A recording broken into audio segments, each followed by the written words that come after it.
watching Poindexter Lounge. You already know. You're watching Poindexter Lounge for the unity.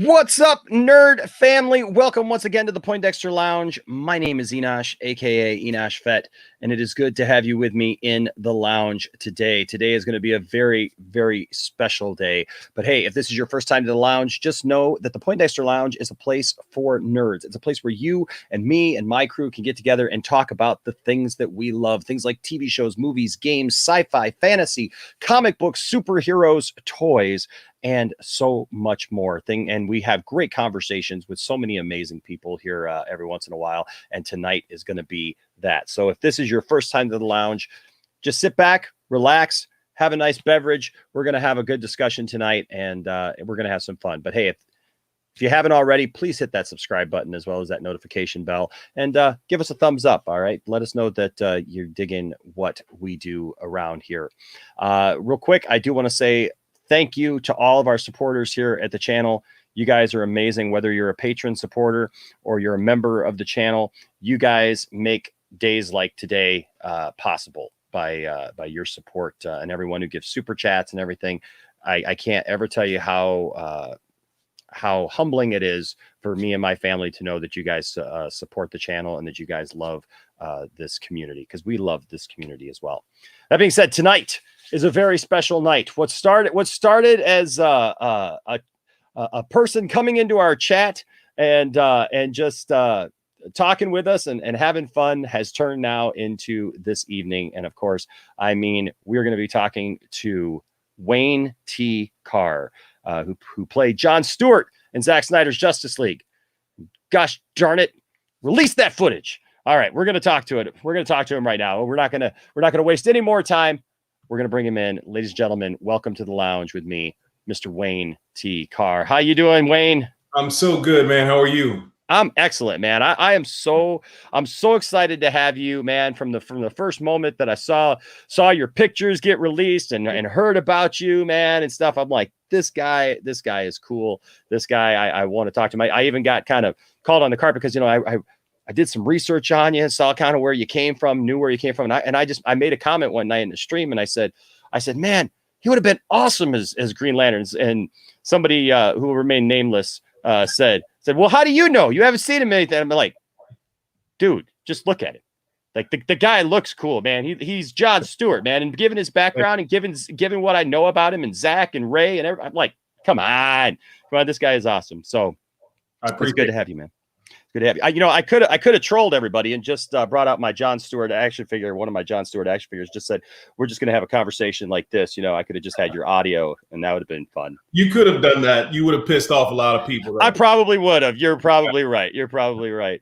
But hey, I do want to remind the chat that I did put it as a pinned comment, but the lovely Tiff-tastic is here. She's wearing green too. Look at her. Yes, I am. I got to wear my green. And I also have my Green Lantern bracelet that goes with the rest of my Justice League. So I'm representing. Look at there. Somebody who loves you a lot gave you that. I know, some hot guy. Yeah. Mm-hmm. Yeah. So anyways, Tiff-tastic will be in the background. So if you guys have questions for Wayne after we kind of have our time to talk and have a good time here, Tiff will pick some questions, and hopefully you can get one of your questions answered. So we'll see you in a little while, Tiff. Okay. All right. So Wayne, first of all, you came into our stream last week. I did. And everybody was like, wait a second. Is that really him? Yeah. So you've been watching. You watch people in this group of streamers and everything. You've been paying attention, huh? Yeah, man. I mean, like I've been watching for a couple of years. Of course, when my buddy Ray got the job all of his friends, of course, were excited. I was excited. I kind of like followed the journey. And when the whole movement started to happen, I jumped on, and so I've been watching for a few years now and seeing things as they progressed. And then Ray was kind enough to introduce me to Zack, and it worked out that I was going to be a part of the family, and I was really excited about it. Didn't work out. Warner Brothers had other ideas. Okay, whatever. But since then, I just kind of continued to do what I'm doing and supporting Ray and the rest of the team, and I kind of feel like I'm part of it now, which is kind of a dope situation, man. Yeah, man. So, and you mentioned Ray Fisher, and obviously, we love Ray Fisher around here. We love Ray, man, and Ray Porter, and you guys have done stuff together. You tell us a little bit about your background, because you have that same Shakespearean background, man. That same actor pedigree, man. Yeah, absolutely. I got out of school and jumped right into Shakespeare, pretty much, probably like a year and a half out of school, and I just didn't stop. I just did the whole theater regional thing, going from state to state, doing theater at different little spots, little cities, big cities, and enjoyed it, man. I got to meet so many different people and so many wonderful actors, and then some of them did film and television, which was great. I never decided to even pursue that until 5 years ago. My wife and I moved here to LA, and I thought, well, I'm in LA, I should probably try to do some film and television. And I've been trying to do it for about 5 years now. Yeah, man. Well, that's cool. I know we keep joking because we love a lot of different things here at the channel. And so I don't know if you've seen the Star Wars Shakespearean books. No. Have you seen so they've done all 9 episodes now, and it's all like, it's like the Force doth awaken, and the Empire striketh back, and all this stuff, and it's all done in Shakespearean form and everything.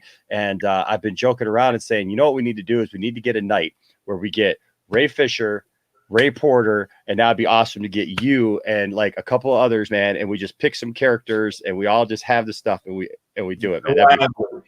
Gladly. That would be amazing.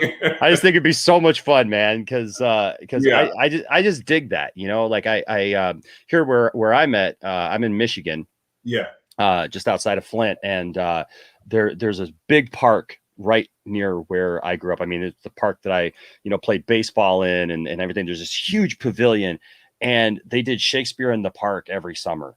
Yeah, and it's just so cool when you have that kind of culture, and being in Flint, I don't think a lot of people understand that about Flint, Michigan. Flint, Michigan's always known for all this negative stuff, man, but it's like got such a great culture like that, and we have this huge cultural center. And so when I heard that you were kind of from that same background, I just think that that's really cool, because Zack is obviously picking people who get the job done.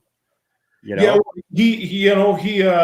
Zack, one of the things I love a lot about that guy, but he's passionate, you know what I mean? And that's something that I think people like myself and the Rays are drawn to. And I think we share that. One of the reasons why, normally I'll come and watch your channel and other people's channel and just kind of like, learn and get informed and listen to other people's opinions, and it's great. And I won't say anything because, a lot of it is just people just chatting or doing whatever.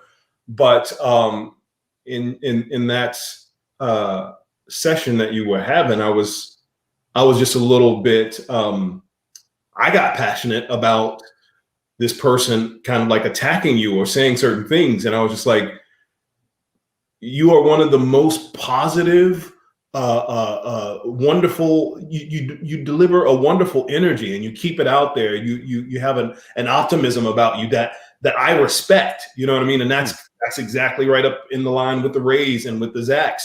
It's just like you gravitate towards those people. So I was compelled to say something and be like, look, bro, I think you're on the right path. I think you're saying the right things and doing the right things. I don't know what's wrong with this dude, but I just wanted to say I support what you're saying and what you're doing, and it's facts. So man, man, you could bring me to tears, man. You're gonna, Oh, dude, that, you know, and I so appreciate that, because, you know, there's a lot of passion in this movement, you know, and there are so many good people who've been part of this movement, helped it grow, you know, helped start it, you know, got it off the ground and everything. And everybody doesn't always agree, Wayne. Everybody, yeah, everybody doesn't always have the same opinions. But I think it's really important that we stay positive regardless of that. Yeah. I don't know if you saw this picture, and I'll share it real quick. This was a picture, guy, Mask of Shy did this picture, and this picture almost made me cry, because this is just a bunch of streamers, people who I've become friends with, gotten to know over these last couple of years, being a part of this group. Because Wayne, for the longest time, man, I felt like I was on an island, man. I loved DC. I loved, you know, Zack Snyder's work. I loved those movies and everything. And all I got told over and over again was, "Oh, you suck. You suck. DC sucks. What Zack Snyder sucks. Everything sucks." And it's like, man, what are you going to do? You know, you're just kind of by yourself. But like, meeting all these wonderful people and becoming part of this group has just meant everything. Yeah. You know, but then I look at some of these people, and there's people in this group who have not always seen eye to eye, and they've had some falling outs, and they've had, you know, different things happen. But what's great about this is I look at this and I'm like, this is how people see us, and this is how we should be. This is what, like, that hashtag Us United, all about. And you know what? Life is too short. Life is too short to stay negative. And when I saw me and Tiff there, and my buddy and stuff, you know, Brian there and everything, it just, you know, this just makes me smile. And that goes to what you were just saying, man. It's like, we got to stand up for each other. And, you know, regardless of if we all agree, you know, who's going to be what and how it's going to happen. And, you know, a lot of it's just speculation anyways, you know, and we talk about it. But speaking of speculation, so for months, man, you know, there were all these rumors about Green Lantern, right? All these rumors about Green Lantern. And I want to talk about Green Lantern for a minute. But I also want to get to know you too, a little bit better. But I will say, you know, there's all this speculation. People had all these theories. I mean, people were even saying that Ryan Reynolds was going to come back, and, you know, he was going to be Hal Jordan. And I'll be upfront and honest, man.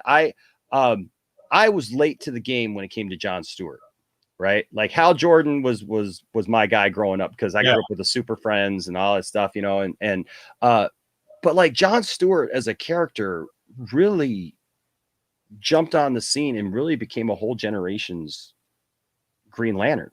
Yeah. And I think that's awesome. I mean, so like, can you just kind of walk us through a little bit? I mean, I know you've already alluded to Ray and Zack, stuff like that, but like, tell us that moment, like how you kind of got involved in that. It's really not a long story, you know. Like I said, I was supporting Ray Fisher all the way through, and you know, before any of the negative stuff started to come out about the reshoot situation, I heard some of it. I was there listening to him complain about his big break and how horrible the moments were at the time, and it's, you know, Ray's in touch with his feelings, but he's also, you know, he's a dude, you know what I mean? And to see your boy like emotional and pissed and having I don't know, you know, a highlight in his career kind of like snatched away from him, you know. I would give him a call like randomly at times and just be like, "How you doing, man? What's going on? Everything okay?" Just to like be an ear. And so I was there, you know, throughout all of the thing. And then when the when Zack had his opportunity to do his version, right, and show his initial story and idea, At some point during the process, Ray threw my name in there, and Zack was like, introduce me to him, because Ray, of course, heard all of the story and what Zack really wanted to do. Yeah. And he was like, I know a guy who would be a great John Stewart, so you should meet him. And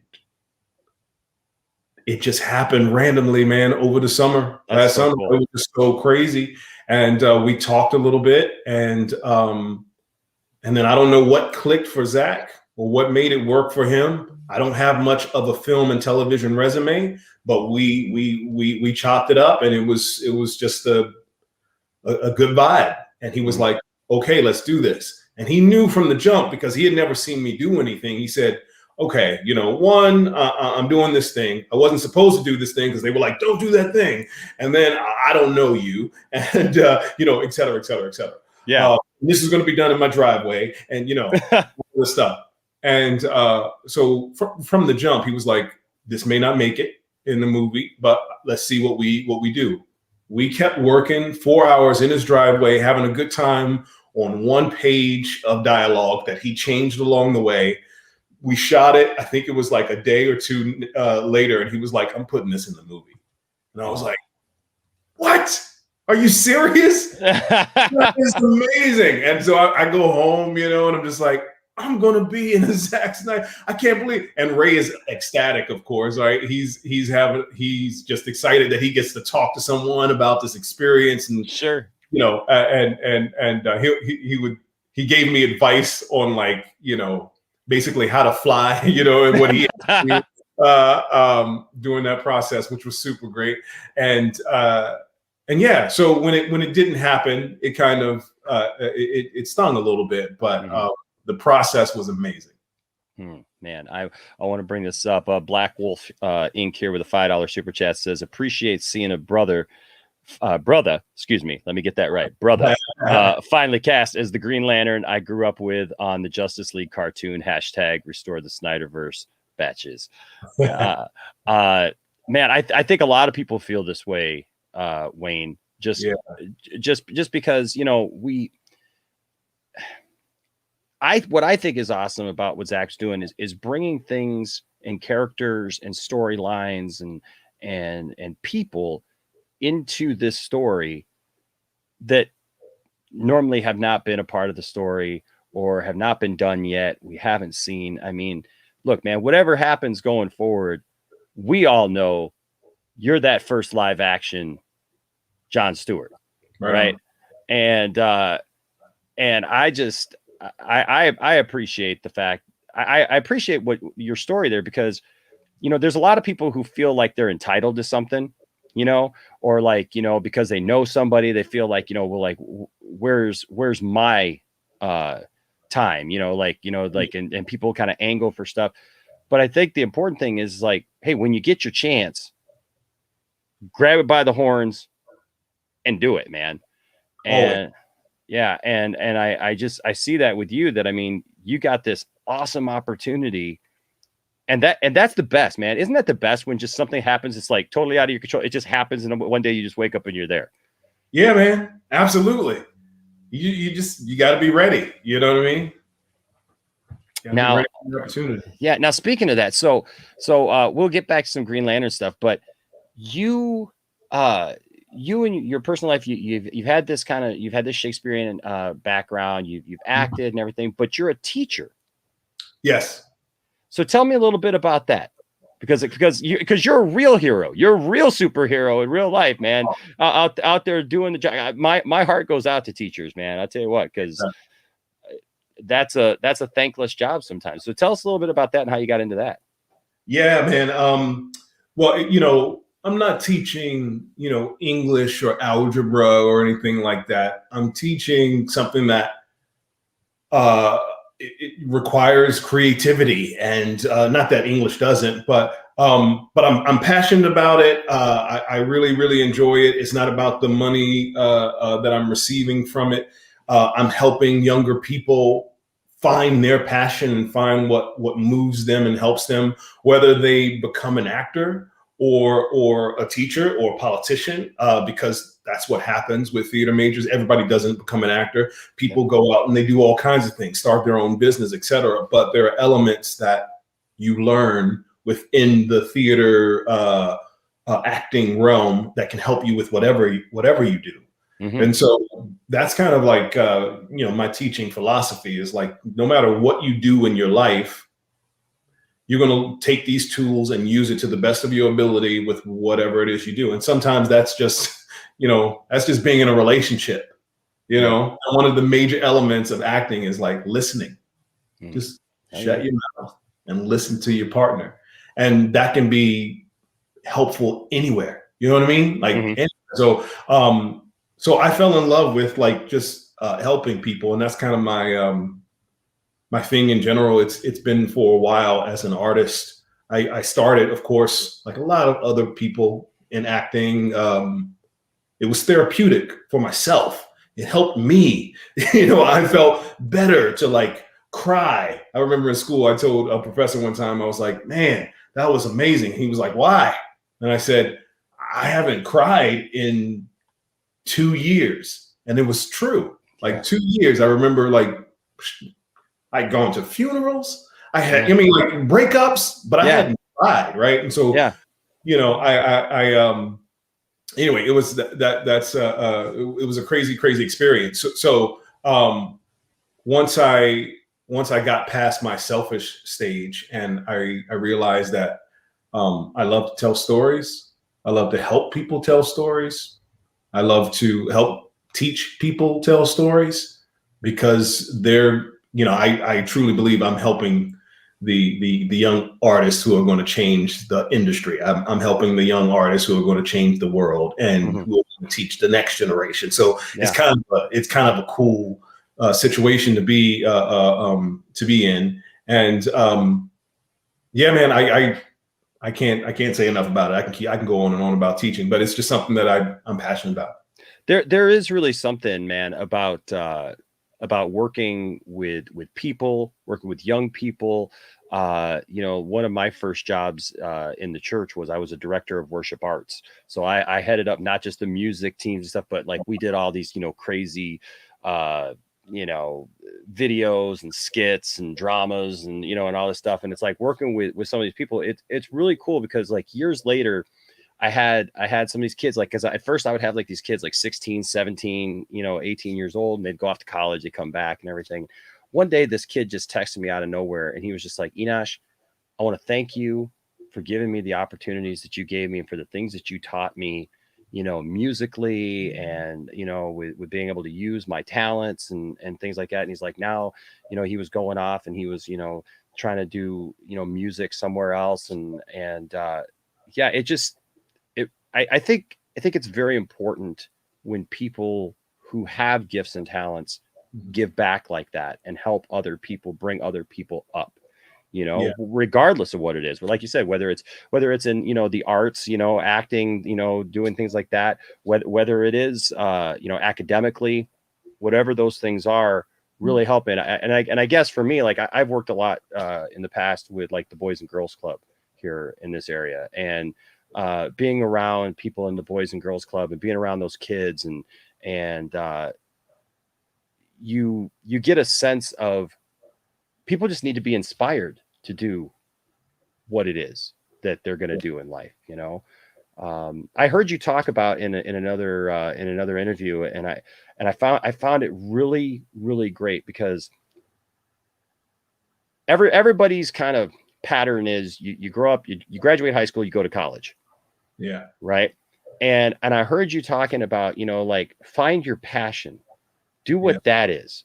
Can you expand on that a little bit? Like I've heard you talk about it, but anybody who hasn't heard you talk about it, I think it's just important. Yeah, man. I mean, like it's because we're taught, at least where I'm from, and I'm assuming it's just across the country, because I've gone to many states and taught in many different schools from elementary to college, and we're all taught, graduate high school. All right, good. Go to college. All right, great. Major in biology or whatever. and it's not necessarily what you're interested in. And so we have a huge society of people who have studied and worked their butt off year after year, who are doing things that it sucks if you go to a dentist and that dentist isn't passionate about what they're doing. It sucks if you take your baby to a doctor who's just doing it for a paycheck. Yes. That sucks, right? And so that person is not passionate about healing your kid, or that person is not passionate about taking care of that cavity in your mouth. They're just making a paycheck. So they're doing things half-ass. And I don't want to do things half-ass. I just don't do those things. I'm not interested in that, so I'm not going to do it. I can make a whole lot of money doing so many other things. It's not what I'm passionate about doing. I want to give. I want to help in a very creative way. That's what I do. Those people who figure out their passion before college, I'm like, cool. Can you do it without a college degree? Is a college degree going to help you? Let's think about that. Could you go to a trade school? Are you trying to be an entrepreneur? Do you really need a college degree to be an entrepreneur? We know for a fact that that's not the case, because most of the people that we look up to or that we see, the Elon Musk of the world, they didn't go to college. There's a list of them, right? Yeah. So it's not about that. And especially today with the younger kids who are, what we should be teaching them in high school is like, okay, so here's how to be financially responsible, because these kids are on Instagram and Twitter and TikTok making bank. And they don't know what to do with their money, or don't necessarily know how to be responsible with their money, but they don't need college. They're doing okay. They just need to figure out, maybe they take a class or something like that in finances, become financially literate. But you don't have to go to college for 4 years to major in something that you're not passionate about because you feel like you need a degree because society has told us that we need that. You don't need to go to school to be an actor. Anyway, I can go off on a tangent on that, man. But it's important. A lot of people off. That's why I asked you the question, because I really feel that's important, because I know so many people who they just follow the pattern, right? And then they end up in school for years, still trying to figure out what they want to do because they're not passionate about. They don't know what they're passionate about yet. They haven't focused on what they're passionate about, what's going to make them happy or what's going to bring them fulfillment in life. They focus on the job. Yeah. I mean, and look, I'll be honest with you. I mean, even with what I do, for a living, I'm a minister, and, look, there's two things that I've always said. I know that, like, it's a calling in life, right? It's my calling. It's what I have to do. And I've joked with people in the past and said, look, I know that I need to either be ministering to people, helping people, giving back to people in my community and around me, or doing music in some form, right? Like those two things. And I've joked with people, I'm like, back when Billy Graham was alive, I'm like, Billy Graham, as much as I respect the man, he could come through that door and tell me, Enosh, nope, that's not what you're supposed to be doing. And I would respectively say, hey, Billy, love you, man. But me and God have talked, and I'm good. I know what I'm supposed to be doing, and that's the thing. It's like, if people focus more on finding, look, like you said, everybody is at a different place, but I see so many people, they end up in debt, like just horrible debt, and they still haven't found what they're passionate about, and I'll be honest, even with what I do, Tip-tastic's in the back. She says, me and math don't get along. Right. But I feel for people like that, because there's people that I know who are even like in ministry roles or in roles like community wise, helping people and stuff. Cause I've been very involved in my community and stuff and trying to help, and be a part of it and everything. And it's sad when you see people who, it's like, they look at it as a job. They don't look at it as their gifting, their calling, what they're passionate about.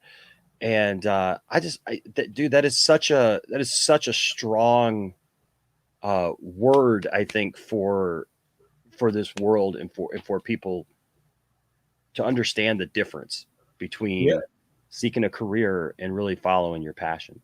And it's hard, man. It's hard. Like I get it. Like most of the students, especially the younger they are, I shouldn't say that. There's an age range. I'm not going to like make a number because everybody's different, but where there's nothing necessarily drawing them, that they're like, oh, I'm passionate about this. They kind of like video games, and they kind of like this, and they kind of like that. They don't know what it is.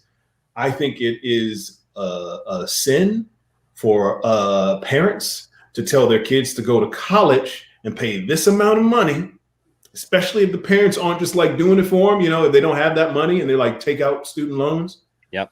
4 years to try to find your passion? No. You might find your passion just getting out there working at a fast food joint for a year before you go to college, and you realize, oh, the world is tough. Here's what I'm really passionate about: making this amount of money instead of this amount of money. I'm passionate, and that's cool too. I don't care if your passion is like, I want to make this amount of money. Dope. So then when you get out and get into college and you study whatever you need to study and you start making that money, you're not going to complain as much because you understand what that is. Yeah. Like, I don't want to do that. That's, at least I know that. And then maybe you'll learn truly what you're passionate about down the road. But man, if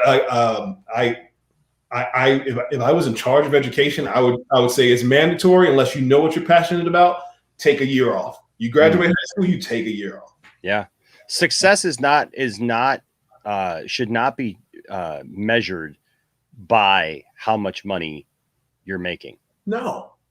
It should never be judged by that. Some of the happiest people that I know who are having the biggest impact on people around them and their lives and their families are people who aren't in the upper echelon of making a ton of money and don't have a lot. And look, I came in. I was I was raised on the bad side of the city of Flint, man. And I was raised by my grandma. She took me in and my two sisters. My mom had problems with drugs and alcohol and mental issues. And, my grandma struggled for a long time, now I'm very thankful that, like, in her old age, she's been provided for. She's okay now. But, my grandma still, to this day, my grandma's turning 80 this year. Right. And my grandmother pastors a church. She was my inspiration. Oh yeah, and she's 80 years old, dude. She's still in that same church on the east side of Flint, cooking food for everybody every week. I mean, she doesn't have, every time I hear somebody like, and I don't want to get off on religion and stuff like that, but because everybody's got their own thing of that. But like, every time I hear somebody like talk bad about, like, certain things, and like I'm right there, man. I hate it when I see people taking advantage of people or misusing their position in place, not just in religion, but in anything. Yeah. When I see anybody abusing their position of perceived authority or power to do that. But then I think about people like my grandma, and people can debate, theology, whether she should be there, whether she should not be, what did I, but my grandmother, man, for 40 years has been over there on that side of town, in this little neighborhood, at her little neighborhood church, the church that I grew up. We lived in the church, man. We lived in the basement of that church, and there were months, man. There were months when we didn't know, how things were going to work out, but by the grace of God, it happened. And she's still there, man. She now has, she didn't have a retirement. She didn't have anything, man. She just threw her life into helping people. And, she ended up marrying my grandpa, and when he passed away, he was financially able, but, and so she's been, and I'm very thankful that she's taken care of, but like, she could move away now, man. She could go retire someplace and be fine. She still lives in her little house right across the street from the church. She's still there every Saturday. I call her up on Saturday. I'm like, hey, you want to go do something, whatever? She's, no, I can't do it. I'm here cooking, Enosh. I'm here, cooking for people and stuff. She make all this food and everything for people. And she cares about people. And that's what she's passionate about. That's what we call a calling, man. Like that, some things you just can't resist. You can't fight it. She has to do that. That's the calling right there. Yeah. And so I when I heard you talking about that, and I know everybody wants, Justice League, Zack Snyder, and everything like that. This is part of it. But this is you, man. And this is, and when I heard you speaking from your heart about some of that stuff, man, that just means so much to me, because I think more people need to encourage people in that way to really find what it is they're passionate about, because that's how they're really going to be successful. Yeah, man.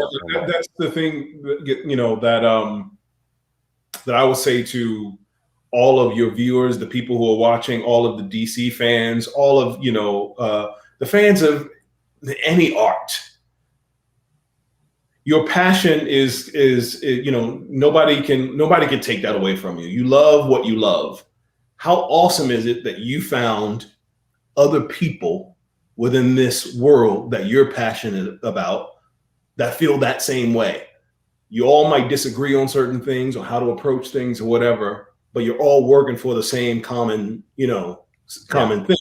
You're all looking for the same, you know, you want this world to live and to, you know, and these characters to come to life.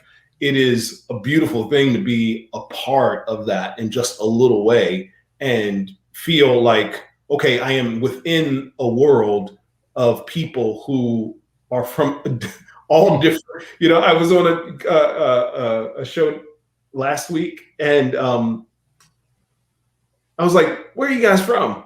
And I had no idea. Like, you can do a show. Of course you can. It's on freaking internet. But I was like, "Oh, you're in Georgia. You're in Texas. You're in Ohio. How did you guys meet?" And it's all this world, man. It's all this Justice League world, specific Justice League. And man, I can't tell you, like that pumps me up so much. Like, just to know that people are, you know, just making connections across states. Not even that. Like, one of the guys was like, I have a friend in another continent. You know what I mean? Oh yeah. I haven't met, that I talk to every day. I was like, what? Yeah. That's what I'm blown away, man. I tell you what, that's really one of the things. And like you talked about the positivity that I try to spread, but like, dude, I look at that in the same exact way, because like last week, I felt like I was on a book tour. I felt like I had written a book, and like I was on all these different streams, right? Like I felt like I was in something, because like all these different people asked me to be on something. And so like I was on 2 different streams Monday evening. You know, one we were just talking about some fun stuff and, you know, toys and stuff. And then I went on with the Cape Cast guys, and I don't know if you've met them. I know we were talking about it, but I just wanted to keep you to myself for this one. Oh, okay. We'll have to have you. We'll have to have you back. I saw all that stuff, but you know, I was like, nah. Those guys are good. I love those guys, by the way. Cape Cast is awesome now. But I was like, no, I'm gonna keep Wayne to myself for this first one. Like, we'll next time we have you on, we'll expand that a little bit. Maybe they understand. Yeah, but I was on their show, you know, talking about, you know, the 6th chapter of Zack Snyder's Justice League, because we're gonna be talking about that stuff for forever. And then I did a 5-hour stream of my own, and I was exhausted. And there's these guys, the Kent Farm podcast, and they're in Australia, and like they're always going on when it's like 5:30 in the morning my time, right? And so I just happened to be awake, and I had told them I was going to come on, but they saw that I was tired, and they were like, "No, you don't have to." So I ended up coming on, man. I ended up spending another hour or so with that, because, like you said, it's just amazing. Like, people that I would have never met, don't know, had nothing, you know, maybe I didn't have anything else in common, but this kind of thing has brought us all together. Yeah. How cool is that, man? Dude, that is so cool. I mean, I even say to my wife sometimes, I'm like, Tiff, like, what happened to our life?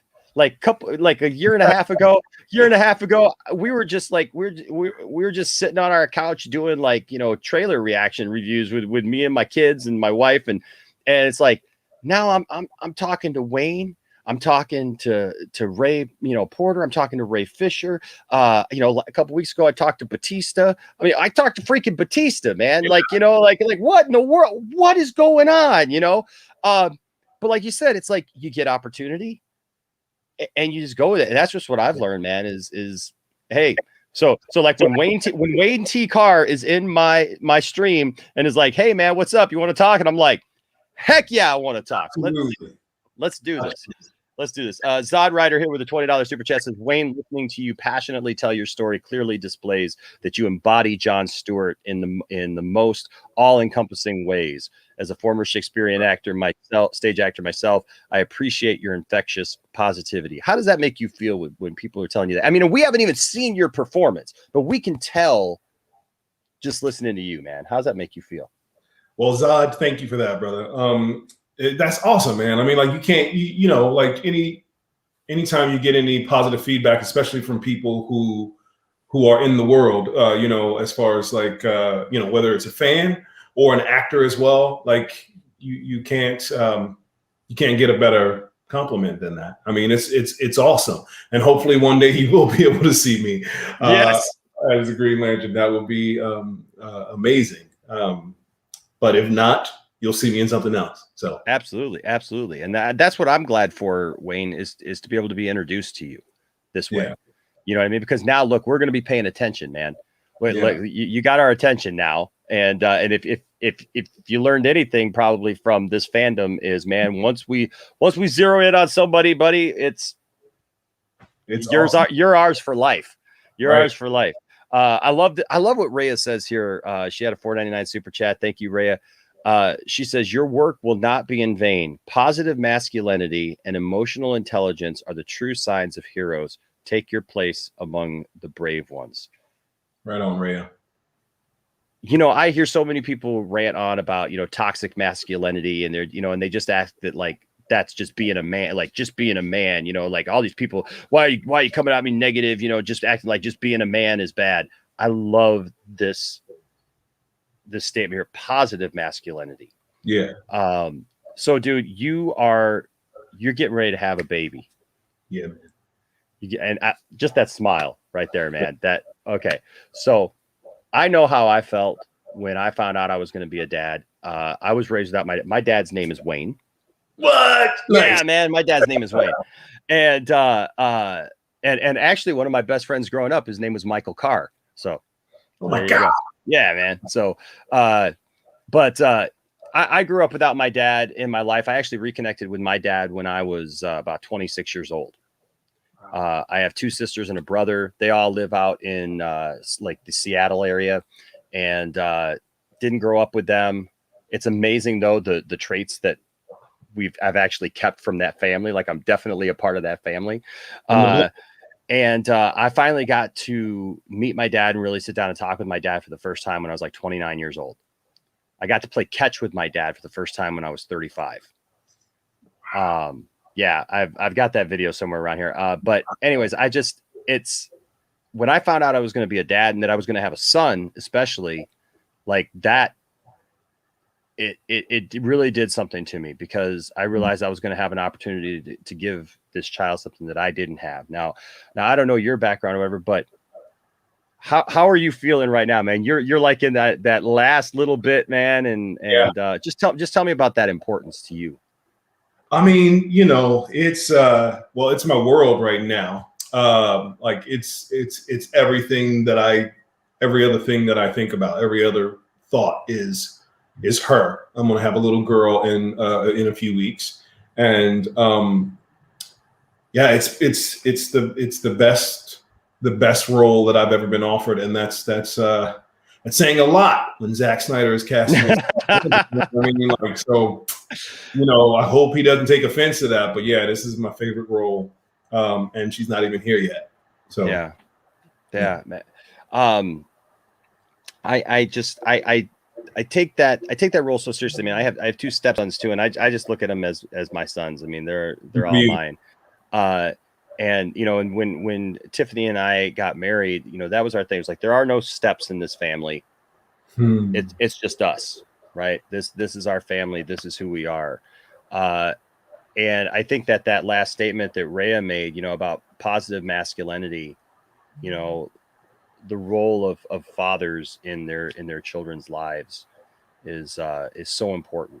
You know, like, you know, the role of a father is important in general, and I think you know, I'm glad that Rhea said that, because a lot of the times, you know, anything masculinity is attached with, you know, like toxic or negative or whatever, but there is a lot of positive masculinity out there. There are a lot of people who are doing wonderful things, not just for their kids, not just for their partner. And I think that's something that should be acknowledged. And Rhea honored us by even just mentioning that. I think and honored me. I love that. But you know, Mother's Day was, you know, just the other day, And I'm not a big social media person, but I had to put on Twitter and Instagram. I had to, wish Happy Mother's Day to the mothers and the motherly figures. You don't have to be a mom in order to care for someone, in order to aid someone and help someone in their life. You don't have to be a father in order to help someone learn something, to encourage, to play catch with a kid. You know what I mean? Or even an adult. I love to play catch with you. We can play catch. I love football. Football is great. But, dude, you know what I mean? Dude, you come on out. I got a big backyard, dude. We'll set it up, man. Football, baseball is whatever. But you know what I mean? Like you don't need to be a father in order to do those things. And I think that's, I don't know if you can teach that or whatever, but it needs to happen. Yeah. Well, that's things like I was never like a guy, you know what I mean? Like I never fit in with that whole kind of mentality, of like having to be, this dude, We're the same. Yeah.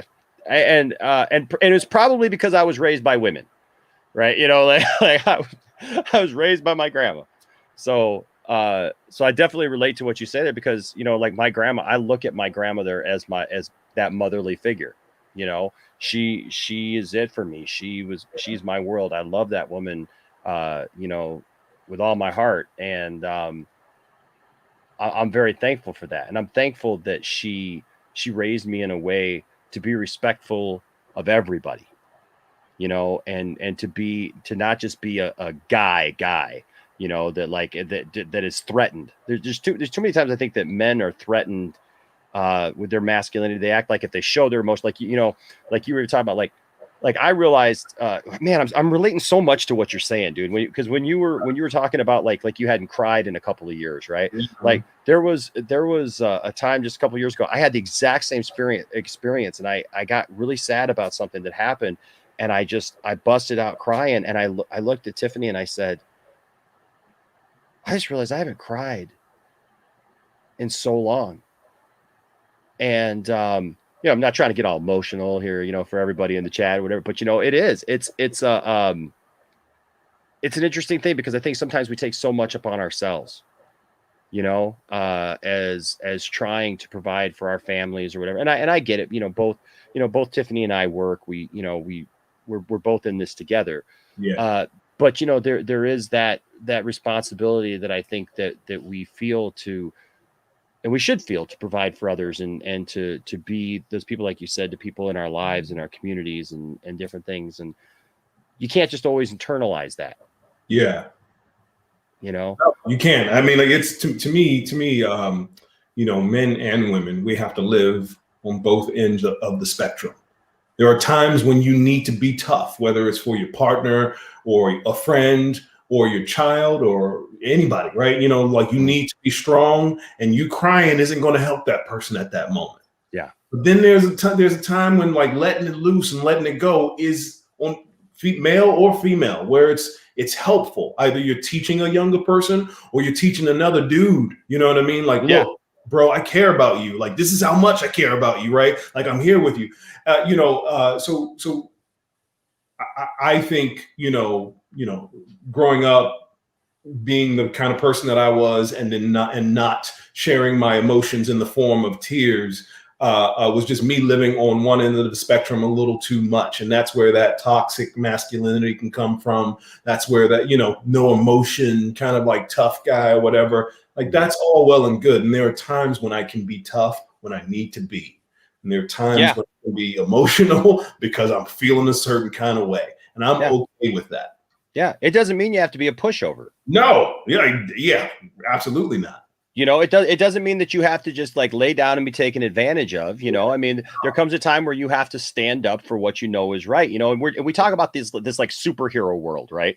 And it's one of the things that I love about superheroes, like when you see them truly portrayed in the way, and that's why I love Zack Snyder's vision for these characters, because you look at these characters and Superman, for example, to see Superman in, say, the Man of Steel movie, where it's like he's vulnerable, he's going through these emotions, man. He's it's his first day on the job, and he's literally fighting, this world-ending, catastrophe, and and he saves this family from Zod, and in the process breaks his neck. And he did what he had to do. Yeah. But in that anguish, man, when Henry Cavill lets out that scream, and I mean, that is just, it just hits you so hard. And I think that, it's so important, man, that we realize that there's a time where we got to stand up for, for what and honestly, my grandma instilled that in me too. I love this woman. You bring her on the podcast, man. Like she needs to be on the show. Oh, dude. I I'll show you this because I don't know if you've ever seen this. She did this little thing for me when we were trying to get we were working towards the Snyder Cut and stuff. And we got the announcement. She did this little thing. I'll show her to you right here. Okay. Welcome to the Point Dexter Lounge. I'm Enosh's grandma, and I say yes, release the Snyder Cut. That's right. Even grandma knows. She's just so sweet, and people love her, man. And I'm gonna sit down and do an interview with her at some point, and just and talk to her about some of this stuff because I mean, she just instilled that in me, and it's good to see like where people come from. I mean, like now you just kind of alluded to that you were raised with women. I don't know how much you want to talk about that, but can you tell us a little something about where you came from and like what was your upbringing? Yeah, the bullet points of it are I was raised by my mom after 7. So 7, my parents split. My mom raised me. Well, my dad was always working, and so he wasn't there when he was around. And then I was raised by my mom and a bunch of aunts on my father's side. So, wow. Because they took her in because she was from the West Coast. We were living on the East Coast, and she had nobody there. So even though they were split, they still, kept her as part of the family, which till this day, I'm just like, that was a blessing. But so they helped raise me. And then, so it was me and my sister and my mom, until I was raised in the DC area, and my dad was living in the suburbs of Maryland. And I got into a little trouble with some bad people. And she was like, you need to get out of here. And so she let me go in my teenage years. I entered high school in the suburbs. It was the first time I was around, diversity, non-Black people. So it was a very diverse school, but I was just used to being in a predominantly Black neighborhood, Black school. And so I learned a lot, but I realized that I was easy to be picked on. And so part of my not crying, because I did cry up until high school, I would cry all the time because I was cool with that. My mom would allow it. It was okay. Yeah. My Marine father did not like that. And he was like, okay, no. Now, I played football, but I would cry in football. And he was like, not having it. He was no crying in football. Yeah, right? He was just like, no, bro, you can't be doing that. So he toughened me up. And then when I got to college, he had kind of like pushed the soft part of me out a little too much. And so I was trying to figure out how, once I got to high school and I was dealing, of course, with the hormones and everything, how to figure out how to be my version of a man, because I was very much, I very much understood what the female side of my family was trying to do, what they did, how they talked, how they cared for people and cared for me. And that's what I did. And my dad was like, toughen up. And I was like, okay, I hear you. All of it was good. But I always related to that female energy from my mom and my aunts. And so throughout high school, I had a bunch of girlfriends. My dad always thought I had he was like, boy, you better stop being a player. You whatever. I'm not. They're just my friends. He was like, yeah, sure. I was like, I'm serious. They're just my friends. Sure. That's what I say to my son too. My son Isaac hangs out with nothing but girls, and I'm just like, That's how I was, man. Just girls all the time, girls all around me. Now, it was a little bit of confusion because I was just like, I love the fact that I can talk to my girlfriends, Yeah. about anything. Yeah. Anything. My guy friends are just like, oh, I don't want to talk about that, bro, or whatever. And I was like, okay, I get it. So I realized the difference. But I was so much more of the person who was like, I want to talk. We can talk about things. All right, cool. If we can't talk about things, I'm going to go talk to my friend over here. Sure. She will listen to what I have to say. You know what I mean? That's fair, yeah. So that's kind of how it was. And I always got to gravitate towards that. And when I found theater and I found acting, I found a place where my passion, my sensitivity, even my, because I do have a bit of my father in me. So I'm a little bit of a hard ass. I'm a little bit of a lion. And that comes out at times in certain, that's why I played football, to get that kind of that energy out. And and it helped me find a balance. But acting allowed me to express the things that society doesn't necessarily allow men to express all the time. And I think that's changing a little bit here and there, but I do too. For me, Wayne, I always related to women better.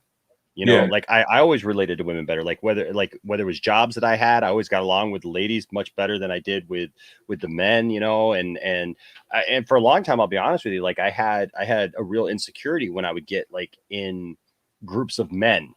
Because I didn't really know how to react in that environment, and that's gotten better over the years, but it's a very interesting thing when you are raised around women and with that inspiration, and like you said, you have people in your life that you feel more comfortable with. And I did hear you say, like, and I can relate to this too, because I mean, like, I started my first band when I was 17. I traveled around and sang and stuff. When I was, really young, I recorded my first album actually out in Riverside, California, when I was like 12. And my family traveled and did stuff like that. So like, I was very aware of the fact that because I could sing and because I was up in front of people, that girls noticed me. And I heard that from you, that when you got into acting and everything, you were very aware of that as well. Oh yeah. I mean, like I'm not going to sugarcoat it. I was a horn dog, and I found out. I got to show this. Tiffany's in the bag. She's just laughing. That's awesome. We'll just leave you in, Tiff. We're having this conversation. It was an opportunity for me to be around females who were okay to be open to their sexuality, or like that's a thing. Like you're in acting class, right? And you're doing a scene, and your scene is you're playing husband and wife, and you're 18 years old, and you have this beautiful girl opposite you acting like she loves you. Oh my God. I was like, this is amazing. So yeah, sign me up. Where do I sign? I was done, and I just kept going. I just kept doing it. That's funny.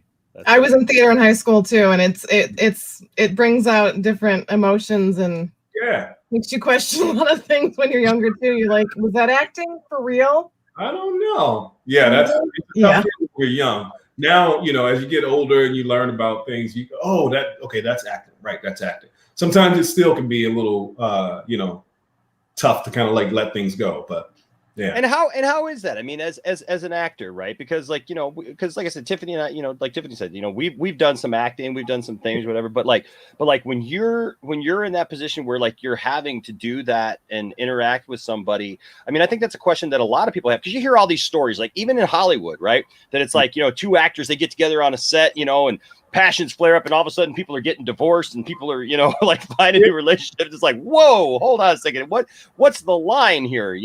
I mean, what is that like, really from an actor's point of view of having to do some of those types of scenes and interact with somebody, especially if you have a wife or a husband or a significant other, whatever, like, and that relationship even, Yeah. Well, there's a couple things. One, there's technique to everything, right? Yeah. So all of the love scenes that we see, there's a technique behind that. There's nothing really sexual about those things at all, even though it looks that way. It's literally an optical illusion. It's not as passionate as you think that it is all the time.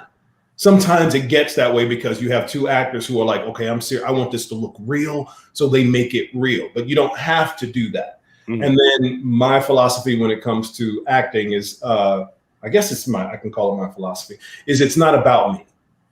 Nothing that I do is about me. Everything that comes out of my mouth, whatever my energy is literally to pass some story on to you so that it affects you as the viewer, as the audience, and that you're moved. Not me, that you fall in love, not me. My job is just to tell the story. And if you take something from it, great. If you don't, that's cool too. Mm-hmm. No problem. I'm okay with that. Hopefully I just did my job to the best of my ability. And most of the time, I think if you attack things that way, you rid yourself of any of the attachment to it, whether it's positive or negative. Sure. I'm not necessarily in love with this person, but I've told a story that maybe somebody can relate to. Yeah, no, that's really good. Or the fact that you're not in love with that person, you can portray the fact that you are, and if you can portray that not liking them, you did your job too. Absolutely. TJ Nadozi here with a $5 Canadian super chat says, Wayne T. Carr question: what actors would you say inspire you? Who are some people that inspire you? Oh, TJ, the list is too long, my friend. But because I've talked about it on other shows, and I had the most amazing COVID summer. I got to work with Joel Cohen, who's a superstar. I got to work with Denzel Washington, who, of course, as a black actor, is that a new guy? Denzel Washington is his name. Oh, I'll have to make a note of that so that, like, if I see him, you have to check the IMDb or something. Look him up. He's done some stuff. So when I first started acting, everybody was just like, "So you want to be the next Denzel Washington?" That's just every black actor hears that, right? When I was studying, they heard that. Now it's like, Michael B. Jordan and other people. But so I got to work with him on a film. I got to work with Frances McDormand, who inspires me. Sam Rockwell, who inspires me. Viola Davis, who inspires me. Oh, yes. Meryl Streep, of course, inspires me. Kate Blanchett inspires me. I mean, I can just keep going, man. It's endless. It's endless. It's all depending on the role and the story. Again, like I'm saying, like somebody opens their mouth and they tell a story, and I go, "Oh, thank you, Dakota Fanning. I needed that." You know what I mean? Like that was for me. You're a little girl, but I really needed that story. Yeah, no, and that's the thing about acting, man. That's the thing about movies. I love movies so much, man, and I love to be brought into a story and just like let myself go. And like that's one of the big things I've been talking about, like as far as fandom goes, even because people take these fandoms so seriously, right? Yeah. And I think that there's become a point where it's like a lot of people they know these characters so much, right? They've read these characters, they've watched these characters, and so they want to tell the people creating these things like how those characters should be. Yeah. I want to be told a story. Like that's one of the things that I would love to see about your Jon Stewart, or about, different characters that have never been on the screen before, because you have an opportunity to literally form that opinion. I think you have a unique opportunity to come into something that nobody's ever seen before. Well, I say nobody's ever seen before, but obviously Jon Stewart has quite a background, and history, and and maybe you can speak to that. I mean, coming into that Jon Stewart role, like how much did you do as far as like how much did you know about the character already? How much did you have to kind of get into that mindset to kind of know who you were going to be playing? What's funny? So here's it's like being a singer, right? So you sang in the band, and then you meet the Whitney Houstons of the world, and you go, yeah. So I consider myself a singer, but like I'm not like. It's kind of like it's kind of like one of those situations where I was like, oh, I like comics, yeah, and then I come into this fandom and I go, I don't know shit. I really anything. I'm like, Phil Lamar's my Green Lantern, man. That voice is just something like he had that thing, and I was just like, oh, that's cool. I don't talk that way. I can put that voice on or like create that whatever, but that's not real to me. That's cartoon.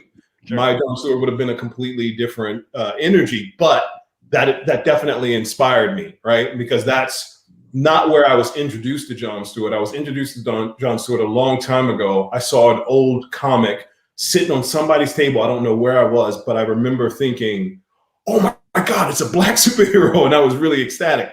And I think I was looking in the book and I saw like Klansman or something, and I was turned off. And I don't think I picked up a comic book since then. I was just like, I was, a teenager. I don't know how old I was, but I saw John Stewart. I saw a black superhero, and the superhero story that I saw had the Klan in it. And I was like, why are you telling this story right now? Who needs to hear that? And so I kind of was pushed away from it for a long time. And then I got interested in it again when all of a sudden a friend of mine is a superhero. Yeah.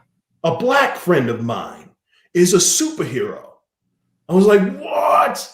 It was amazing to me. And then to like however many years later, 4 years later, whatever it is, to have him introduce me to Zack, and Zack makes me, it was a dream come true. It was unbelievable. Yeah. Maybe you could speak to this a little bit. Because actually the stream that you came into the other day, we were talking about this whole idea of Black Superman, right? That's this big new thing, Black Superman. And I think it's definitely a great discussion to have. I think, and I think that, but like you just said, like, I think that there are ways that can be done right. And then there are ways that could be done so wrong. And I've noticed a lot of people in the Black community, like, really pushing back on the way that it's being done right now. And I don't necessarily want you to get yourself in trouble for future roles or anything like that. But myself in trouble for anything. Here's the deal on that. All right. Go to it, sir. You don't need to rehash something. You do not need to reboot a character that we know, that we grew up on, with any other race right now. If you were going to do that, I would say make him Latino, make him Latinx. Do that. Now that will intrigue me. I would be really, really excited for that. But when you have Balzad, when you have Calvin Ellis. Thank you. No, you're good. I got your back, man. I got your back. I'm right here, bro. I see. I got this ring, but that's a great ring. I have this. Okay. But you have these stories that I know nothing about. I don't know anything about these stories. Like I said, when I came into this world supporting my friend, I was like, whoa, this fandom is amazing. They know so much. I know nothing. Wait a minute. Calvin Ellis? It's like and it's like remixed, and it's a Black Superman. That's dope. Tell me that story. Yeah. That story is going to uplift people of color, the BIPOC community, in ways you have no idea. I don't want to replace the Superman that I grew up with. I don't want him to be flipped. You don't need to do that, especially not with a black guy. Like, if it was, like I said, if it was a Latin guy, if it was, an Asian guy, come on. Like, that would move me. That would be exciting. When you have in the comics a Black Superman already, a few of them. Yeah. Tell us that story. That is going to go a long way. And if you're not telling us that story, then you're just doing this weird token thing. And that's kind of like a back slap. It's just kind of like, hey, we want to do something for you. It doesn't feel right. It doesn't feel right at all. Yeah. For us, for the community that is a fan of it, it doesn't feel right. It feels like a backstab on so many levels. And I'm not even the super fans, you know what I mean? Like, those people who have read all of the comics, who understand, they want to hear that story. Give them. We have somebody here very special actually who just popped in that may have their own ideas on this topic, and so I want to give them the opportunity to speak. Ladies and gentlemen, too from I know you have questions. We want to get to those questions, but I have quite a superhero here who may have his own take on this, and I'm far be it from me to ever let a member of the Justice League not have his word. Ladies and gentlemen, Mr. Ray Fisher. Oh, hello. Good evening, everybody. Good evening. What's up, Ray? Enosh and hello, Ray. What on, sir? Man, Wayne T. Carr. You thought you'd be able to do all these live streams and not have me pop into one of them? You have Ray Porter, you got everybody else in here. You think you're going to escape forever, Wayne? So I was hoping this was going to happen. Not after the thrashing you gave me in Catan. It's not going to happen, Wayne. It's not going to happen. What is going on, y'all? Shout out. I literally just popped in. I saw an email forwarded to me and so on and so forth. And I was like, you know what? Let's see if they're still on. It was a 50-50 shot. They're either on or they're not. And I'm glad you are. So yeah, good to see y'all, man. Oh my gosh. Always good to see you. Yeah. Sorry, I didn't mean to interrupt the thought, whatever thought was taking place. But interrupt away. No, I was just causing some trouble. Go ahead. Go ahead. I love trouble. Go ahead and lay it good on. trouble, though. What? I like that kind, especially. What's happening? Oh my goodness! Well, tell them what we were talking about. So we were just talking about, Ray. There's all this talk right now. Obviously, everybody's talking about this new direction of Black Superman and recasting this role, and we were talking about like the importance of representation, obviously, and people of color feeling like they're a part of it and everything. But like when that goes too far, and it becomes like just a token thing. Like it feels like because I noticed a lot of my Black friends and a lot of people on YouTube and in the public, like they have not taken very well to this whole Warner Brothers, hey, we're going to make a Black Superman just to basically make a Black Superman. We're not going to actually, and Wayne was just talking about, like, we're not going to actually raise up those characters that have been in the comics and actually give you something that is tangible and that you can look up to and everything. We're just going to switch out this character and you should be happy. Yeah, no, I mean, I've got a lot of thoughts on that, but I don't know if we got enough time to cover it on the stream. I'm interrupting you guys over here, so I don't want to take up too much time with that. This is an awesome moment right now. But I mean, I will say, there are a lot of originally Black characters that can and should be explored, and I think elevated in a really meaningful way, right? I mean, you think about what Marvel did with Iron Man, right? Iron Man, before Robert Downey Jr. stepped into it, was a relatively well-known character, but not a household superhero. If somebody said name 5 superheroes, Iron Man would not have been in the top 5 that people probably would have named. Now that's a different story. Obviously, Iron Man's not Black, but you've got a chance to explore these characters and to elevate some of these characters and make them household names, household figures, right? Green Lantern, John Stewart, right? I mean, everybody should know the actual names of some of these original Black characters. People should know the name of Victor Stone as readily as they know the name of Bruce Wayne, right? If you're doing your job correctly. So there are a lot of reasons, and I think, I have not been shy to say that I do believe that it is a performative gesture on the part of Warner Brothers Pictures to deal with some of the backlash that they've been getting from the racism that occurred during the Justice League reshoots. And they've been constantly trying to get control of this narrative again, which they have not been able to do, nor do I think they'll ever be able to do until, they're willing to come to the table and actually take some accountability so we can all move on together. So there are a lot of factors at play, and I'm not going to talk your ear off because I can go into it for another hour and a half at least. But that's my immediate 2 cents. There's other nuance within the nuance, but that's what I got. Yeah, well, I think that's an important conversation to have, and I think that it's like you said, with everything else that's gone on this last year, it's not just good enough to just be like, hey, we're just going to throw a bunch of different races at everybody, like that. What's the story? Yeah. And my thing is, I'm not gonna let these guys off the hook like at all. Ultimately, this accountability is a team sport, and unfortunately, so is enabling. And so it's one of those things where you have to keep banging the drum until the thing gets done, right? I know a lot of folks are like, well, when does it end? When does it stop? Well, it stops when we get the thing accomplished, right? Which is getting some accountability, some semblance of it. And so, you can hire more Black people, you can put more Black people in roles, but it does not erase or negate the way that you've treated the Black people who work for you, or who have worked for you. So this is where we get into that separation. So I certainly won't be letting folks forget anytime soon. And I'm sure there are a lot of folks within the comic book community who won't be letting folks forget anytime soon. But that's what it takes. It takes people to be vigilant and to be on it constantly to get the thing done. So, yeah.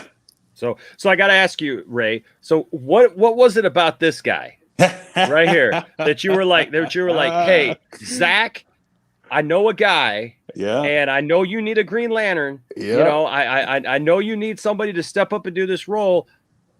This is your guy. Well, when Zack was talking about John Stewart, I was sitting there thinking, I'm like, who'd be great for this? I was like, Wayne would be really good for this, right? Obviously, they were shooting in COVID times. They're in LA. Wayne fits the bill clearly, right? And I mean, there you go, clearly. And I've known him. He's a great actor. He's a great friend, and I've known him for since 2012, really. And I knew that not only would he be able to step in the shoes and crush the role, but I also knew that he'd be a great person to work with in general. And so it's nice to know that he did not disappoint on either front, and hopefully we'll get to see his work in the near future. Hopefully. So, hopefully. Yeah. I hope so too. We've been talking with Wayne, and I mean, one of the things that I love about both just talking with Wayne tonight and Ray is just you guys' inspiration, like what you guys mean to the fans, and how you've been inspiring, and and even listening to you talk now, about different situations, it shows me like you guys know what you're talking about. There's a lot of talking heads out there, right, who just talk about a lot of stuff, whether it be political, whether it be about race issues, whether it be about community issues, whatever. And a lot of people say a lot of stuff, but what I love is when I listen to people who look at it in a real world situation. They're not doing it because they got chips on their shoulders. They're doing it because they really want things to be better. Yeah, that inspires me. That inspires me to be better. Doesn't matter if we're Black, white, Latino, Asian, whatever we are. We just got to be better together. And you guys, just seeing the stuff from Wayne, hearing some interviews with you, man, and just hearing your heart. I get that same vibe from you. That you just want things to be better, man. And I think that's awesome. Thank you, brother. Thank you. I really think that's awesome. Ray, and I think go ahead. And I think there's a lot of work to be done, and it's a privilege. It's an honor to be able to put in some of that work, right? And our entire industry is shifting. Our entire industry is changing. Our entire world is shifting and changing. And some folks like it. Some folks want to push for that change, that equality, all of that. Some folks don't like it because they feel like maybe it'll make less opportunities for the folks who were on top and maybe brought down to an equal playing field. People have their different ways of going about looking at this, and some folks will just complain just for the sake of complaining because they want to be contrarians. You never know where anybody's coming from. All I can do is sort of set my true north, set my North Star, and go, well, this is where I'm going. If anybody wants to jump on board, let me explain to you why it is that I'm going in that direction, and hopefully it resonates with you. And if not, then hopefully we can stay out of each other's way in a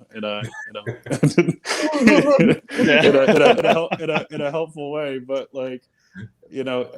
it's indicative of the world and the way the world is going in general. So thank you for saying so, Enosh. And we're just gonna keep pushing, keep fighting, man. Because it's too important of a thing to stop, right? Yeah, so for sure. Now, Wayne, how Ray just mentioned that you guys have been friends for quite a while. Wayne, how did you meet Ray? Like, when Wayne met Ray, how did Ray played my brother in a play. We were related in a play, and as we were going through the process, I was like, he might as well be my family. He's just a good dude. I like this guy. Just kept going, Yeah. That's cool. And I got to ask you, Wayne, because we've all seen this picture, right? Yeah. You're in the driveway. I love this, by the way. I know that Zack like kind of jokingly said at Justice Con, like, hey, what are the rules about doing a fan film?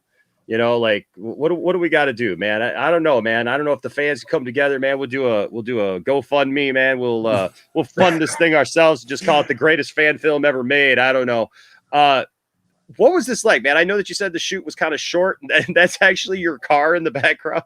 It is. Yes, it is. That's fantastic. That is fantastic. But like, what was this day like, though? I mean, like, what was this like to just come to this setup? I mean, like you're getting this opportunity to be on Justice League. We've seen the things with Ray and like these big, huge rooms and stuff that's all, green screen and everything. What was your Justice League experience like? Well, Ray hooked me up as far as like preparing me for everything.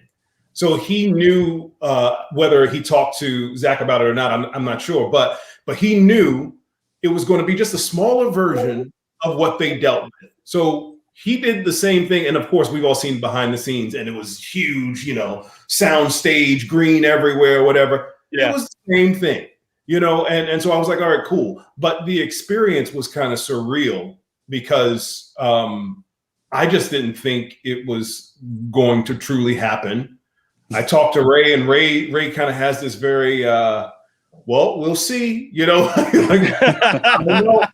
think, Zack is a man of his word. Okay. All right. Yeah. Okay. We'll see. All right. Whatever. And it happened. It just like things just kept happening. All of a sudden I'm getting, the PJs. Yeah, buddy. My house. I'm like, I'm in my car and I'm driving to Zack's house. I'm like, wow, going up the driveway, man.